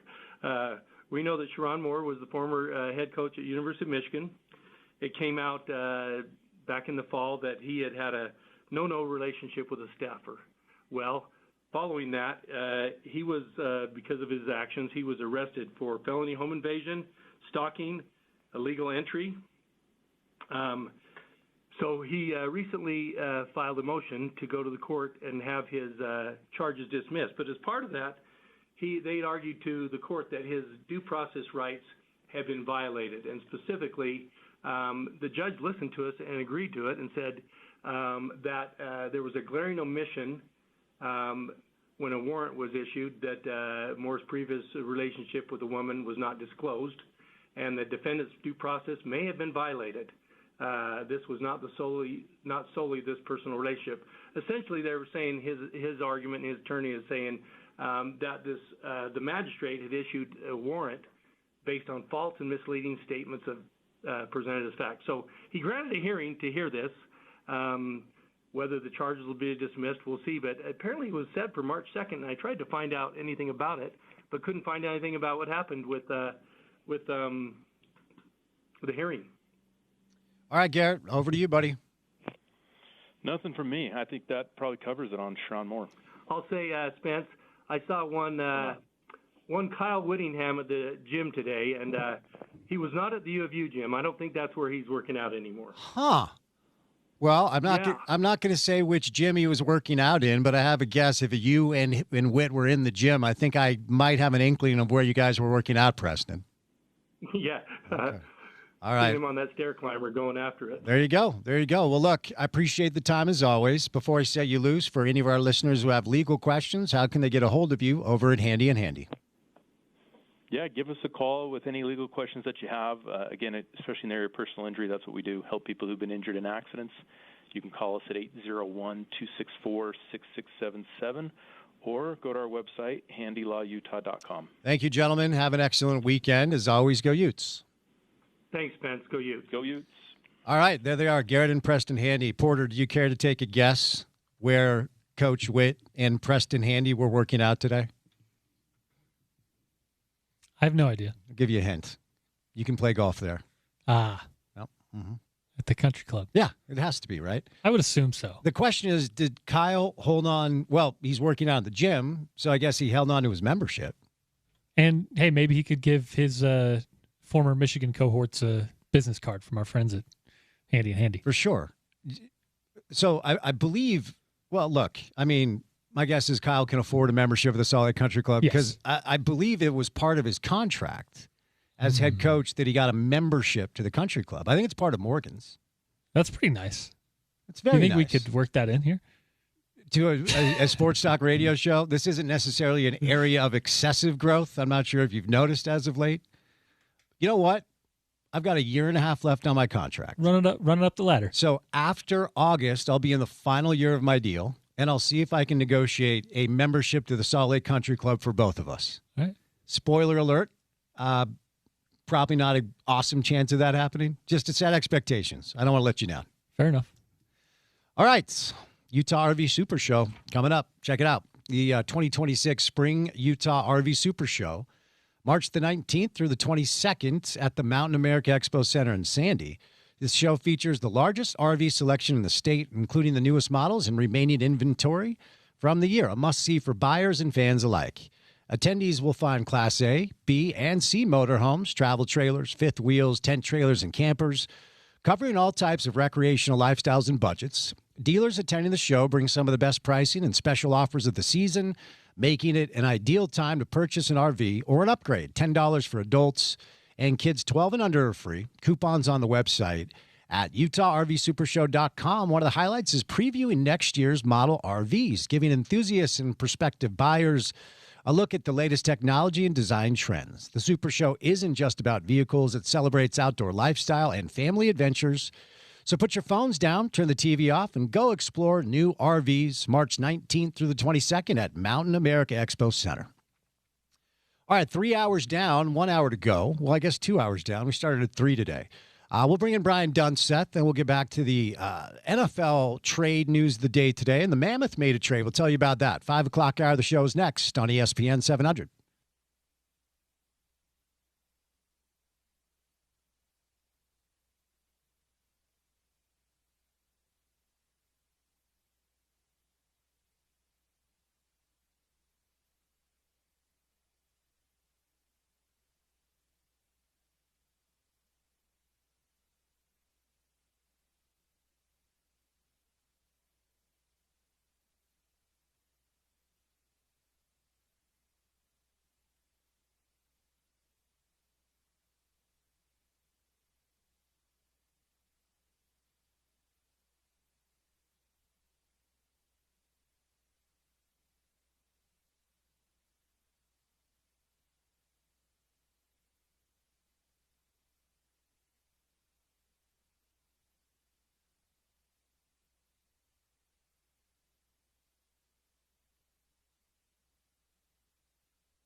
Utah Jazz are about to tip off against the Washington Wizards, and I am fascinated to see how this is going to go.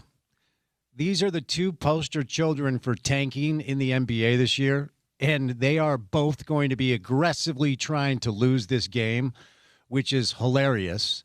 The Mammoth are in Philly, and they made a trade yesterday we're going to get into, but let's do a little soccer, 5 o'clock hour style, RSL. About to hit the road to take on Atlanta. The World Cup is 97 days away. Our next guest calls soccer for Apple TV. He's going to be on the World Cup coverage for Turner Sports. You know him, you love him. Brian Dunseth. Dunny, what's up, man? How are you? I'm doing good, Spence. What's going on, buddy? Are we calling that El Tankico as a rivalry? I like that. A soccer term for a basketball game where neither team is trying to win. Speaking of which, has this look? There's not a draft where you tank, but has there ever been a team that has been caught intentionally trying to lose, like the Jazz have been trying to lose this year? Not that I can think of the top of my head, but I do know of. I've seen a lot of players when they're sitting on like suspension warnings, like yellow card suspension accumulation, that they have intentionally picked up a yellow card in the dying moments of a match to try to manipulate a referee to show a yellow, whether that's kicking the ball out of bounds or grabbing the jersey. So then they could miss the worthless game to be available for the next round of important games. If that made sense. Like they kind of realized that if they went into that last game and they picked up a yellow card, they'd be suspended for the knockout rounds. So it was almost like a preemptive strike of like recognizing it was better served to pick up a yellow card early, miss the last game of the group stage, and then be available for the knockout rounds. Let me ask you, just as an athlete, as a competitor, because I mean, I have no idea how, as a professional coach or a professional player, you're participating in a scheme to lose intentionally. I never played for anything that mattered, but all I wanted to do was win everything. All I want to do now is win anything I do. From a professional athlete's perspective, if you knew you were playing for a team that was intentionally trying to lose and unserious about competition, how would that land with you? Yeah, I personally would have a tough time. That being said, the only nuance to the conversation that I can imagine is if I knew that my team was doing it for an opportunity to bring in a complete game changer, and that guy or that girl, whatever team I'm playing for, would be the one person that I know the following year would put us over the top in terms of competing at the highest level. That would be the only way I could wrap my head around it. But yeah, I mean, to your point, the concern that I would have, and I played for a couple really bad teams in my career, the concern that I always had was, as much as it was about pride, it was also about maintaining my status as the player for the team and or making sure that I played well enough that there was an opportunity for me with another team and not losing my contract and not being on the outside looking in. So I guess my war, and I kind of say this about teams that miss out on the playoffs and have like 4 or 5 games remaining in Major League Soccer, that if your team's already out, man, you better play for more than just pride, because you're playing for your future as a professional athlete. Because to your point, I mean, like as I start to think about it, Spence, the hardest part as a player is when the game's gone and it's the re-identification process of who you are as a human being, right? Like when I retired, I no longer was like Brian or Dunny, the soccer player. I was just Brian. And that part sucks. That's you're not a doctor, you're not a lawyer, you don't have these. You invest so much time into your craft, and then all of a sudden the rug gets pulled out from underneath you. It's something that you don't want to really talk about and or acknowledge as a player. You know, that Father Time is the only undefeated. But yeah, it's one of those where self-preservation is as important as, I guess, the perception of success for the team. Dunny, is it really possible that Tottenham is going to be relegated? Based on what I saw today, yes. This is hilarious. Look, moly, they were terrible. I am a supporter, and I find this hilarious. Like, Can you help me understand, like, put some historical context on this? Look, Tottenham is not Liverpool or Man U, but they're not. No, they're huge. Yeah, like they're still a huge club. What would this mean? Like historically speaking, in the context in the Premiership, if Tottenham is relegated? Yeah, listen, I think I would probably equate it in more recent times to when Newcastle United was relegated on the few occasions underneath Mike Ashley. We saw Aston Villa relegated a couple years ago. I mean, the problem is we do this thing where we think about perception, and Spurs are a massive, massive club with probably, and I'm not joking, like I think they might have the crown jewel of all stadiums in terms of soccer stadiums, football stadiums in Europe. They come off second against Postecoglou after beating my Manchester United in the Europa League final, even though it was a deflection and we absolutely smashed you. But you qualify for Champions League. Daniel Levy, their esteemed leader, and a guy that a lot of people felt like the reins were too tight and he was holding Tottenham back from ultimate success. You're now on your second manager. The team is decimated with injuries, which makes me question what's the training protocol look like. And then on the field, there's competitive fire and then there's stupidity. And I think this season we're kind of right down the middle between performance and stupidity with some of these results. So the problem for Spurs is that all the other teams in kind of that same area are showing physically, visually, just more fight. And that's a big concern today. Losing to Crystal Palace, who at one point, I mean, their manager already came out and said he was leaving at the end of the year. They sold their two best players, one in the summer, one in January, and they were left for dead a couple of weeks ago. And now a couple strong results, and they win another London derby against Spurs. Yeah, this is, these were the games that we thought Spurs were going to get back on track. And now, if you're Nottingham Forest, if you're Leeds, if you're West Ham, you're feeling a lot better with where you're at compared to visually what we're seeing from Spurs. But yeah, there's a history of arrogance that comes along with teams being relegated for sure. It's honestly hilarious, and I say this as a fan. We'll see how it goes down. All right, before we get to RSL, we're 97 days away from the World Cup, Dunny, and the March international window. We're kind of in this space now where we're going to start to learn more about this team and who's going to make the team, what it's going to look like.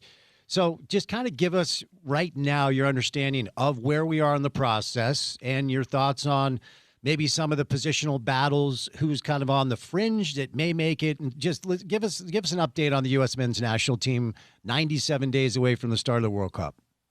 Yeah, in a couple of weeks I head out to Atlanta because it's U.S. against Belgium, U.S. against Portugal. So Kevin De Bruyne and Cristiano Ronaldo. We'll see if Cristiano Ronaldo actually comes to the United States. But yeah, listen, I think it's going to be really fascinating to see what this roster looks like, because ultimately this is going to be the last time for Mauricio Pochettino to give guys a chance. And by giving them a chance isn't a charity by any means. It's about the last opportunity to compete. And I think in the summer, where I give Mauricio Pochettino a lot of credit was, Christian Pulisic, Yunus Musa, they wanted a little bit of a break, but they wanted the break on their terms. Had the opportunity to bring in Weston McKennie and Timothy Weah at the time playing for Juve, and elected not to bring him in. And I think there was a real standard set by Mauricio Pochettino, who said, if you're not going to be with us for the entirety of that 30-day adventure of the games against Turkey, the games against Switzerland, and heading into the Gold Cup, well, then we don't want you. We only want guys that are fully committed. And in that process, I think that in particular, Matt Freese, the goalkeeper, really separated himself and established himself as the number one option between the posts. I would say Chris Richards, who today was fantastic for Crystal Palace against your Spurs, has become a leader amongst men. I think guys like Diego Luna and Malik Tillman were showing Mauricio Pochettino that, God forbid anything happens to Christian Pulisic, there are options in that kind of pseudo-creative / number 10 position. And ultimately, I think top to bottom, that all these positions were open for competition. Now, I struggle to comprehend a world in which guys like Flo Balogun, Christian Pulisic, Weston McKennie, Tim Weah, Tyler Adams, Chris Richards now, maybe Jedi Robinson, that they're not starters at the World Cup. But I think what this last year did, and in particular, I covered them in the fall, where outside of one bad first half against South Korea, which they went to 3 in the back at halftime, they beat Japan, they beat Ecuador, drew against Ecuador, beat Australia, they beat Paraguay, they beat Uruguay, and effectively with Paraguay and Australia and the potential of facing Turkey in this last playoff round that'll be sorted out in that March window.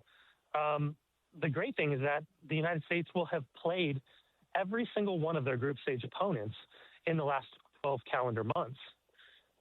So I'm looking at this as him whittling down maybe all of the experiences, but I also think it's not just performance between the white lines, Spence. I think that what I've noticed with Mauricio Pochettino and his staff, and I've spent, the last 18 months with them, 2 years with them, watching this kind of happen, I think they have created an environment. And remember, he took your Tottenham Hotspur to a Champions League final where they probably should have won that. Second place finishers, and probably should have won a Premier League title in a world in which, Pep Guardiola doesn't exist. They've created an environment where I think competition matters.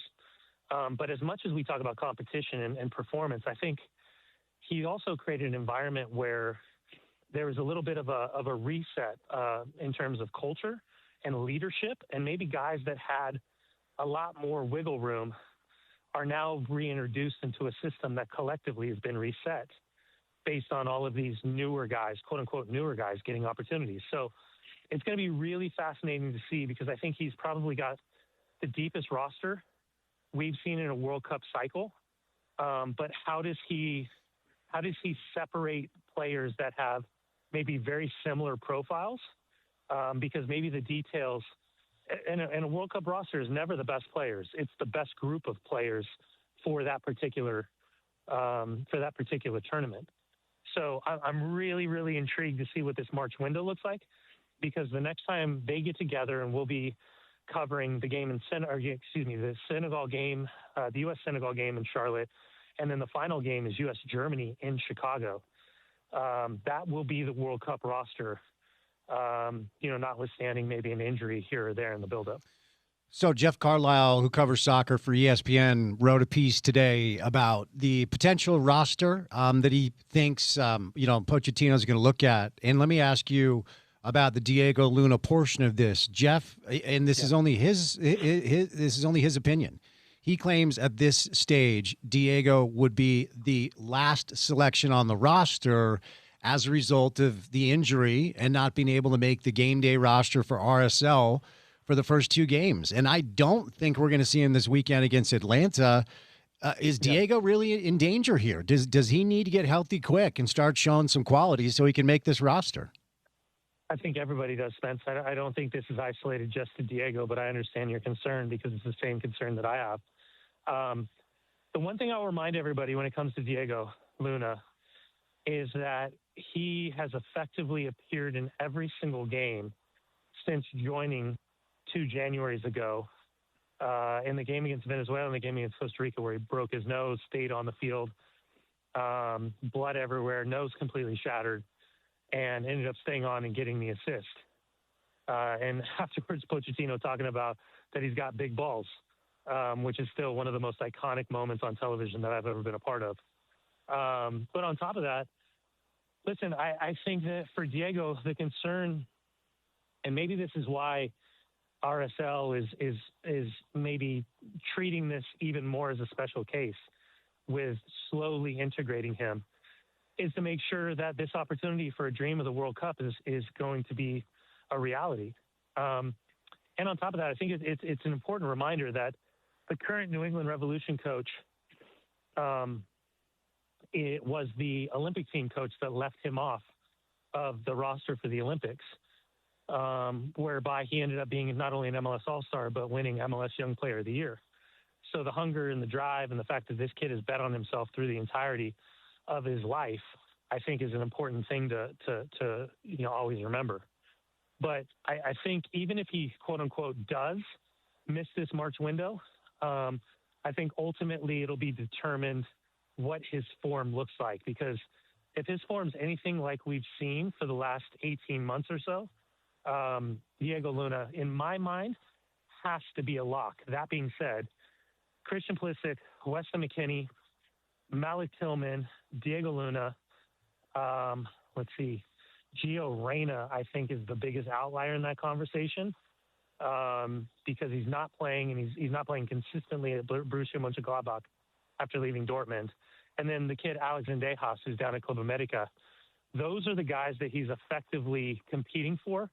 And I would say out of those 6, 7 guys, there's going to be 4, maybe 5 guys that they would take to compete in that position. So Luna, I think what makes him kind of a unicorn is he's the only one that's really shown that without Christian Pulisic on the field, that the United States has a true quote-unquote number 10 that can really mimic how Christian plays, which is more connective, combination slasher and finisher, versus Malik Tillman is more like size, link up, creativity, late runs, starting in the box.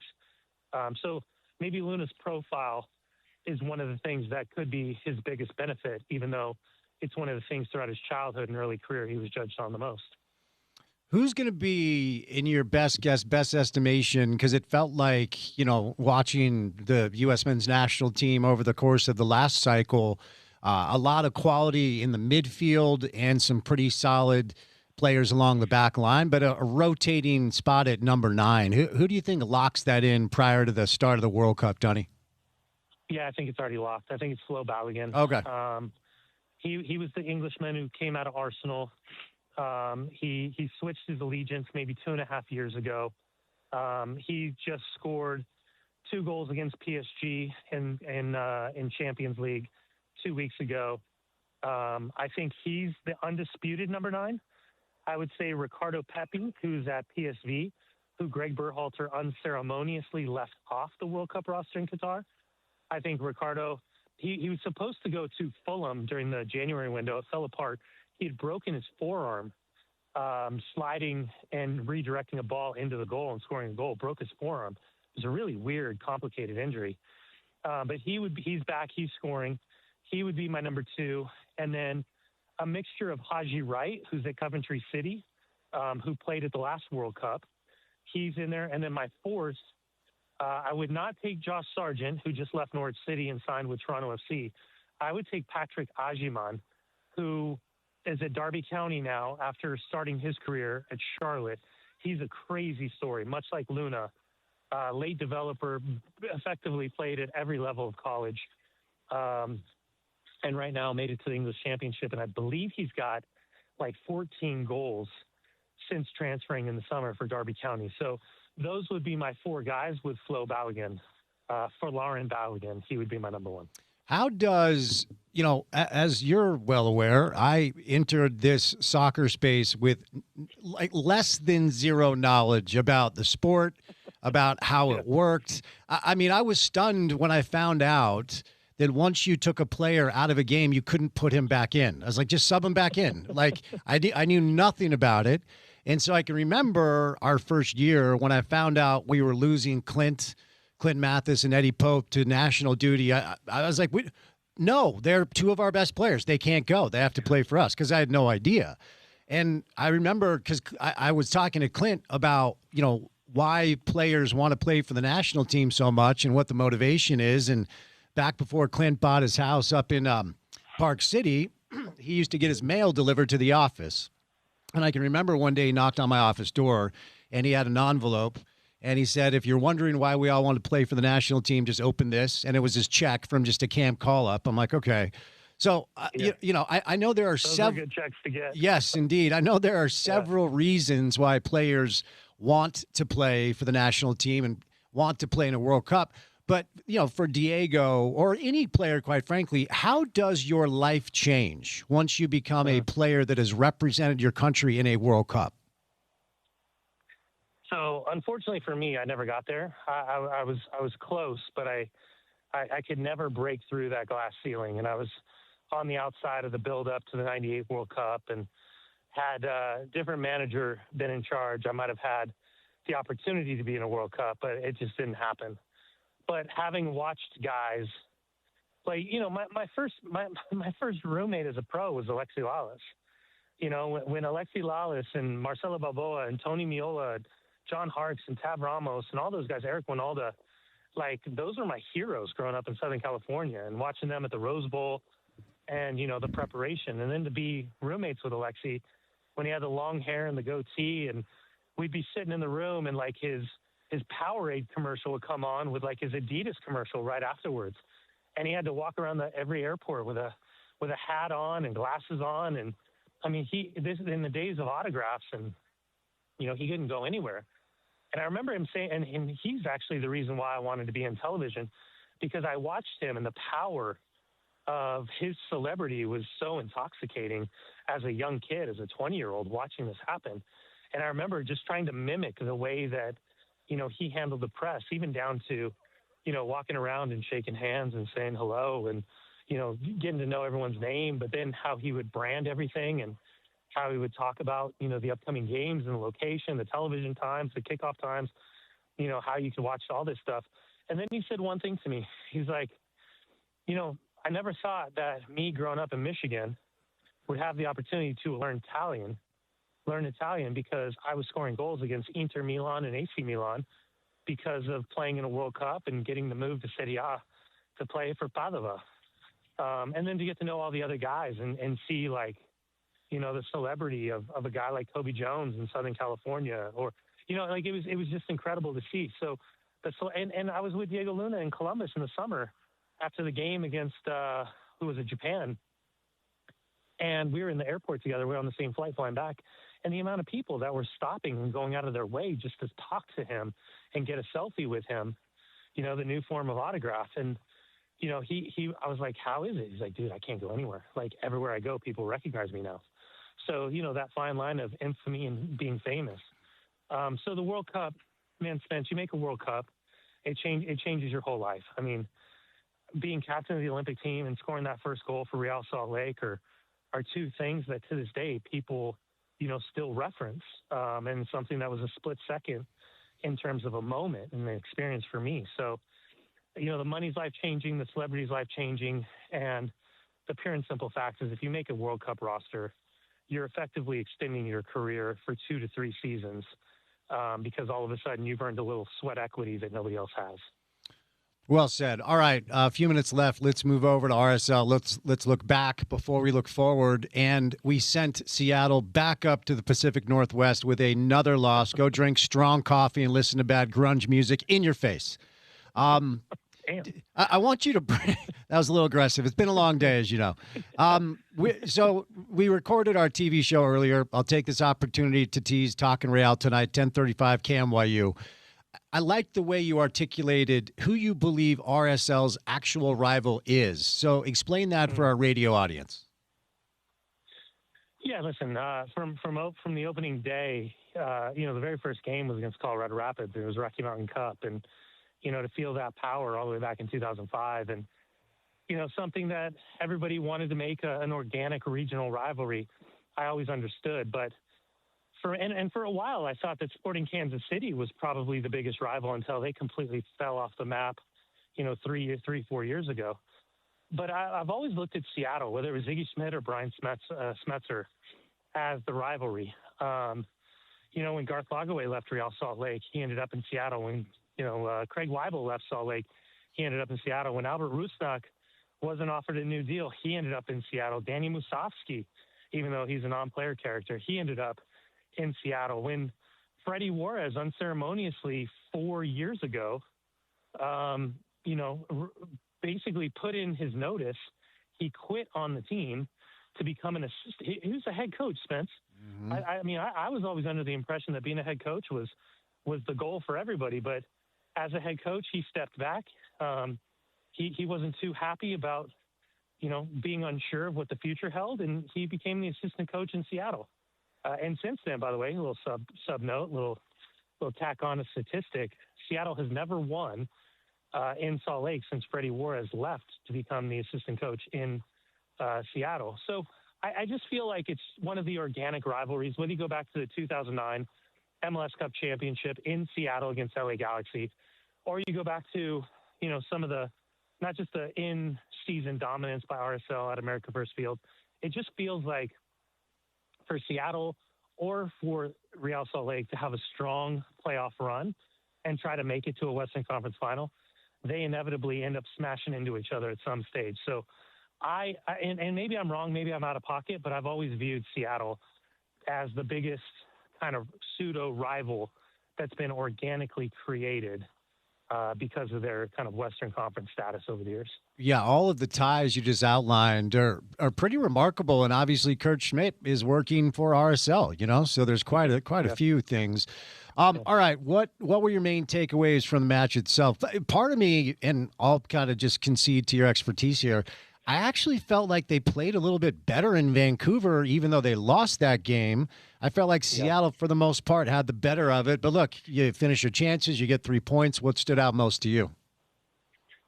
The kids again. And listen, the Emmanuel Sabi cleating of Luka Moisa 5 minutes in the second half, he was suspended by the league afterwards, even though RSL gets nothing out of it, including the loss and the 0 points, which would have completely changed the way that game kind of played out and felt. A couple years ago, when the team sold Andres Gomez for $13 million to Rennes, there was a kid named Dominik Marchuk, a kid from Poland, that they thought was going to step in, that he had all the characteristics, both physically and mentally, to kind of mimic what Gomez was doing. He really just never hit the notes of the expectation. So a kid named Xavier Gosso got the opportunity.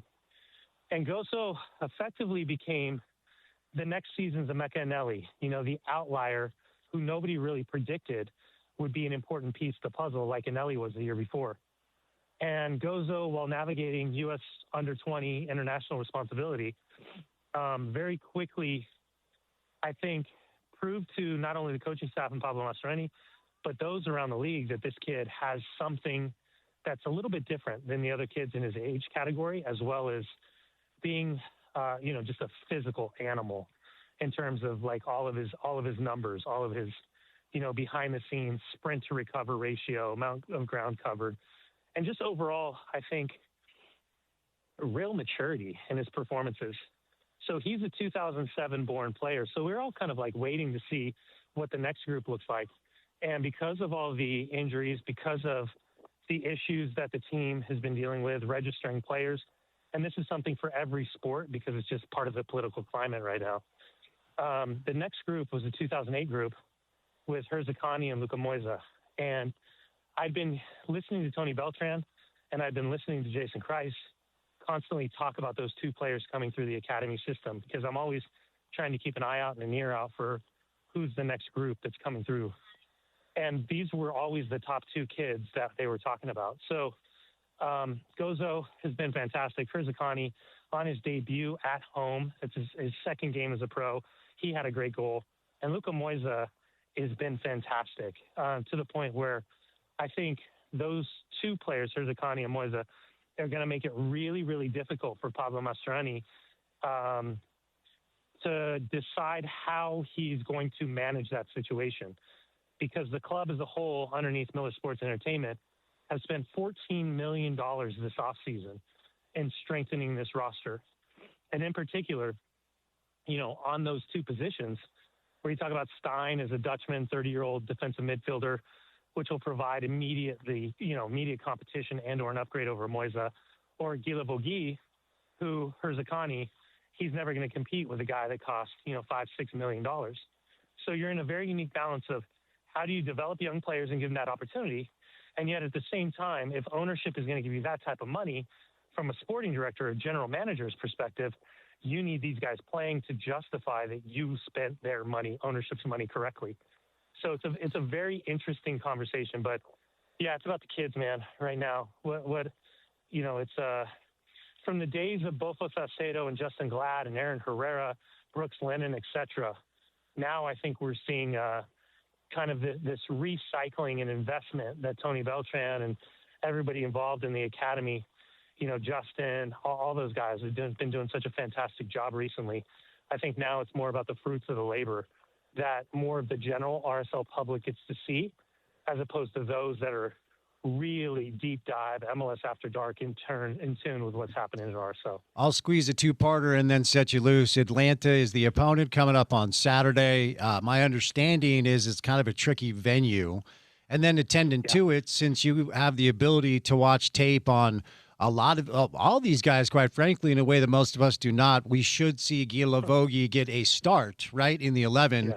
He is the DP that has been brought in. So thoughts on Atlanta, and then what would you share about our new player with our RSL fans who are tuned in? Yeah, Atlanta hasn't played at home yet. They've lost on the road to Cincinnati and San Jose. They lost 2-0.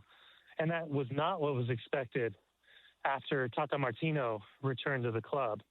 After, that first time around, they really set the standard of not only expansion teams, but remember, Arthur Blank, that Home Depot money, Atlanta United's been spending some serious dough. But back-to-back losses. They are still, I think, evaluating their roster and turning their roster over. Chris Henderson, who used to be up in Seattle with Garth Lagerwey, has reunited with Tata Martino. They were both down in Miami at Inter Miami together. So I think their checkbook right now is really focused on South America, Uruguay, Paraguay, Argentina, Colombia, etc. But they're also not on turf. And when you're talking about a tricky team, it was because of the turf at Mercedes-Benz Stadium. It's going to be grass. They're getting set for the World Cup. It's full-time grass. So my concern is, how does the grass play? It's one thing to lay it. It's another thing to play on it.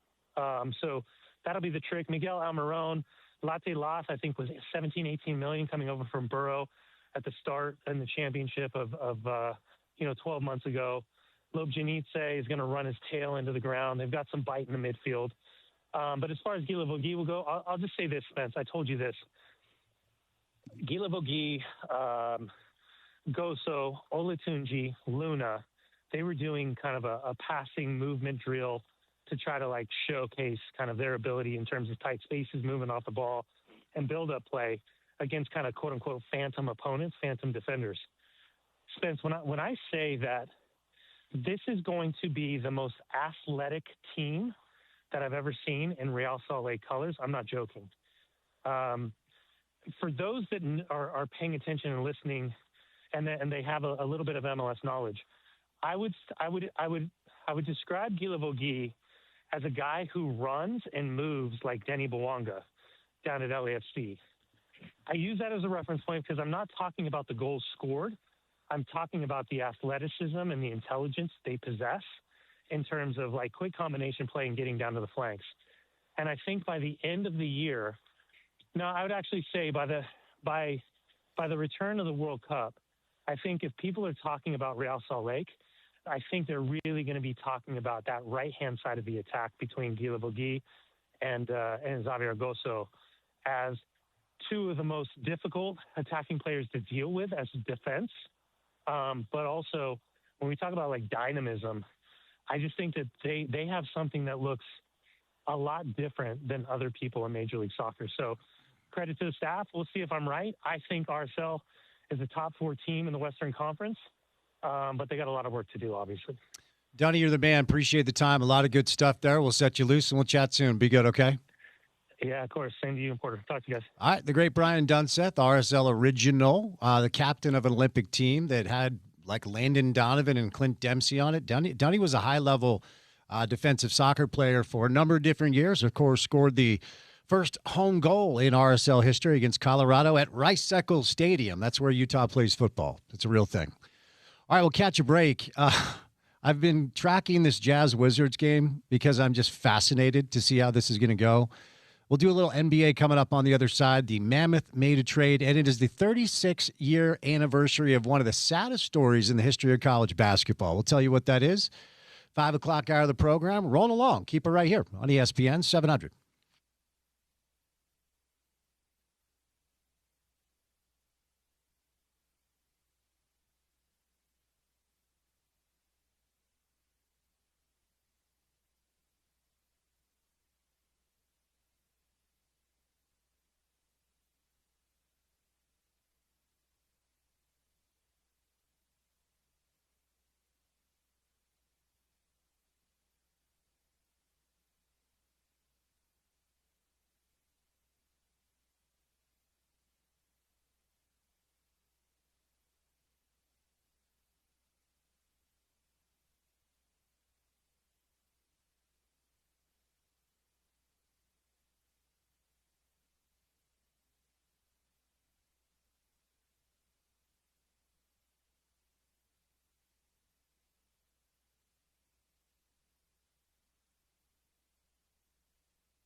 The two poster children for unserious NBA basketball are playing basketball in the capital city tonight. The Utah Jazz and the Washington Wizards both have top 8 protected picks that they lose if they are not in the bottom 8. And in the battle of being unserious, the Jazz have an 8-point lead, 39-31 right now. This is going to be, to watch this game down the stretch is going to be a pretty fascinating case study as to how these head coaches are going to go about their business to manipulate lineups and such to make sure they lose.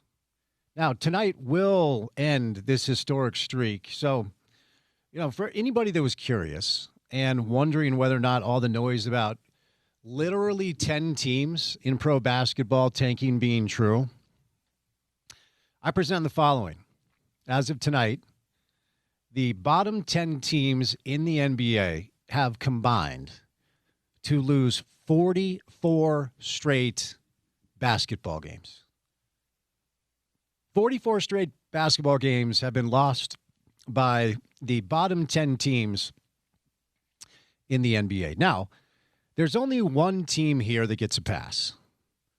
Of the following group, Milwaukee might try to win now that Giannis is back, but I don't think they will, and honestly, I don't think they should.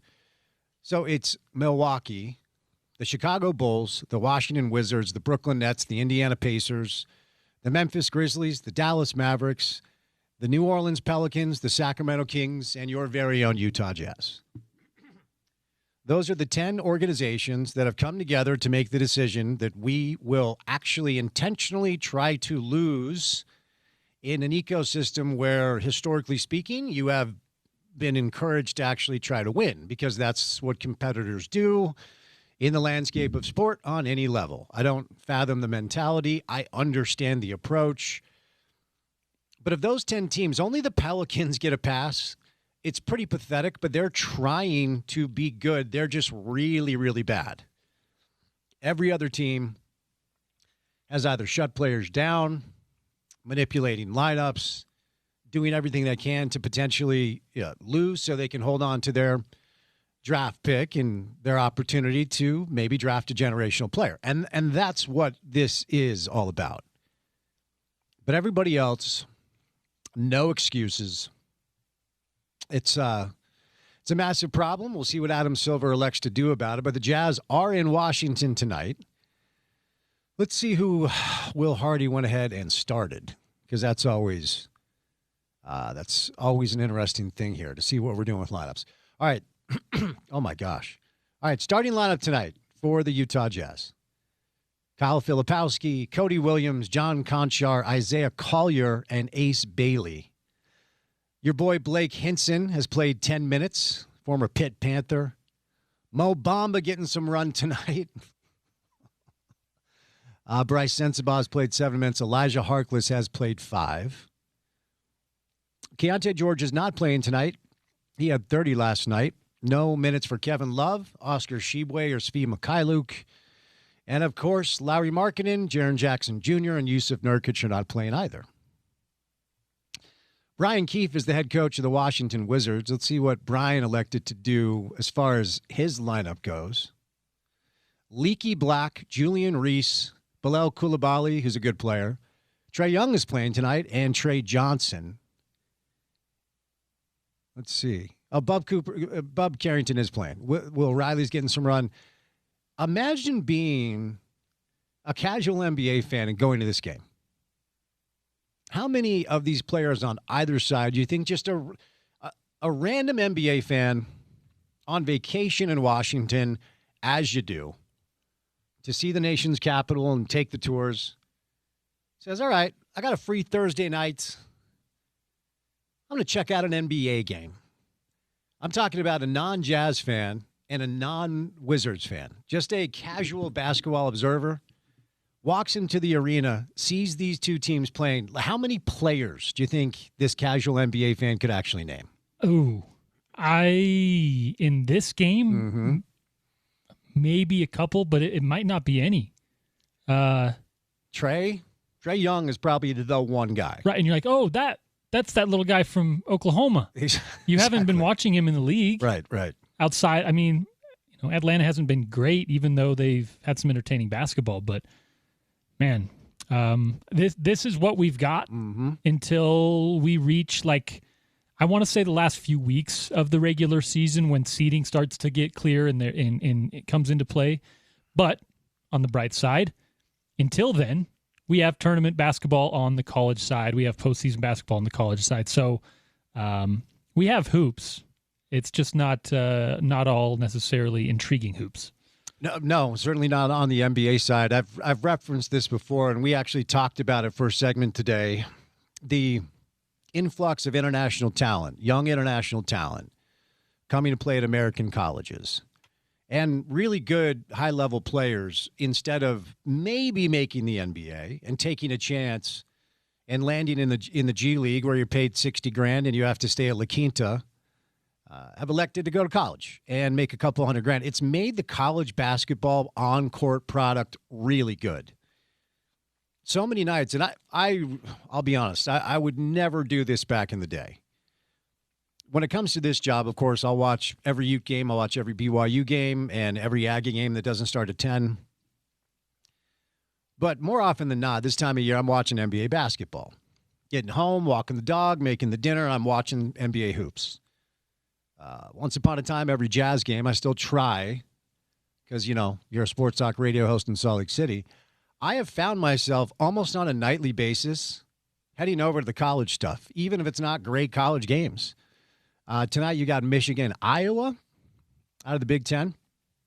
You've got Rutgers, Michigan State. Michigan State is a lot better than a lot of people were expecting, Tom Izzo and such. BYU and Utah are off. There is one Big 12 game tonight. It's UCF. Nope, there are no Big 12 games tonight. That game is tomorrow. So you get a couple of good games on the college side of things. Jazz Wizards will not be worth your time. It's actually a busy night in the NBA. I'm realizing this as we go. Been a long day for your guy, just so you know. NBA, let's see. Okay, we are going to do the thing. We're going to do the exercise that you have to do now as an NBA fan to decide what you want to watch. Jazz Wizards, unwatchable unless you're curious as to how Will Hardy and Brian Keefe will go about their business to lose. Two losers head-to-head. Mavericks Magic, nope, doesn't count. Mavericks trying to lose. Nets Heat, nope, Nets trying to lose. Warriors Rockets, okay, that's on Amazon Prime. Shout out our guy Travis Henderson. That's worth watching. Raptors Timberwolves could be okay. Oh, we got Pistons Spurs tonight in San Antonio. Well, I know what I'm doing tonight. Bulls Suns, nope. Chicago's unserious. Lakers Nuggets on Amazon Prime is pretty good. Pelicans Kings. So we got 1, 2, 3, I'll say 4. 4 out of the 10 NBA games tonight feature two teams trying to win. 4. You got 10 NBA games tonight. There are 4 of them with two teams that are trying to win. Well, that's you're batting 400. Yeah, by baseball metrics, you're not doing that bad, I guess. I know what I'm doing tonight. What do you got? What was that last one you named? Well, we've got we have Spurs Pistons. Yeah, I'll watch that game. When they played in Detroit 2 weeks ago, it was awesome. Good matchup. And with those guys. And the Pistons want to fight everybody, which is fun. And it should be that way. Yeah, they have a legacy to uphold. Yes, they do. Yes, they do. So Lakers Nuggets could be kind of interesting. The Lakers are a mess right now. 4 of your 10 games are watchable. That's hilarious. All right, before we get out of here, very sad anniversary, and I'll never forget. One of the things we used to do, driving around in the car, my dad always had kind of like sports talk on or news on, and there are very few. I remember when Bo Jackson was hurt. We actually heard about that in the car as a family. And I'll never forget being in the car and hearing the broadcaster say, Hank Gathers has passed away. 36 years ago today, Hank Gathers passed away. Now, Hank Gathers was a college basketball player for Loyola Marymount who was unbelievable. And that was a really entertaining team. There's a 30 for 30 documentary on it that I'll kind of send you to. Hank Gathers famously died during a game. He actually went up for a massive dunk. He was an insane athlete. Think like old school Larry Johnson. He was that type of player, like UNLV Charlotte Hornet Rookie of the Year Larry Johnson. That's who Hank Gathers was. And I'll never forget it. 36 years ago today, I was a little bit younger when Len Bias passed. The sport of basketball has a few martyrs in the history of the game. Maurice Stokes is a name that a lot of people talk about, who was injured in the last game of a regular season. He was knocked unconscious, hit his head, and therefore paralyzed and could not obviously play, could barely even operate. His teammate actually became a guardian of his. So it's an interesting story. Of course, there's another 30 for 30 about a kid named Benji Wilson from Chicago who was passed away as a high school student. But yeah, Hank Gathers, Len Bias. I will never forget that day. It was 36 years ago today. Porter, let's get out of here and let our listeners know what comes their way on a Friday show. Friday edition of The Drive, a full show tomorrow. Sarah Todd will stop by talking some Jazz, talking some NBA. Howard Beck for your NBA Daily Assist, all that interesting basketball that we're getting to. And then we'll go from there. Ken Pomeroy, question mark. All right. We'll see. Ken Pomeroy is traveling, but hoping to make that work with him. And then the final hour of the show, Paul Pugmire and your guy Jordan Bloxham will be in studio. Awesome. Talking some golf. There you go. Special thank you to Brett Hewlett and Brian Dunseth today. Miss any of the sound? Website, ESPN700sports.com. Download the mobile app, take us on the go, and then support our podcast page. If you like what we do, we'd appreciate it. It's called The Drive with Spence Checketts, available wherever you get your shows. He's Porter. I'm Spence. Say goodnight. Have a good Thursday. Talk to you on a Friday Drive right here on ESPN 700.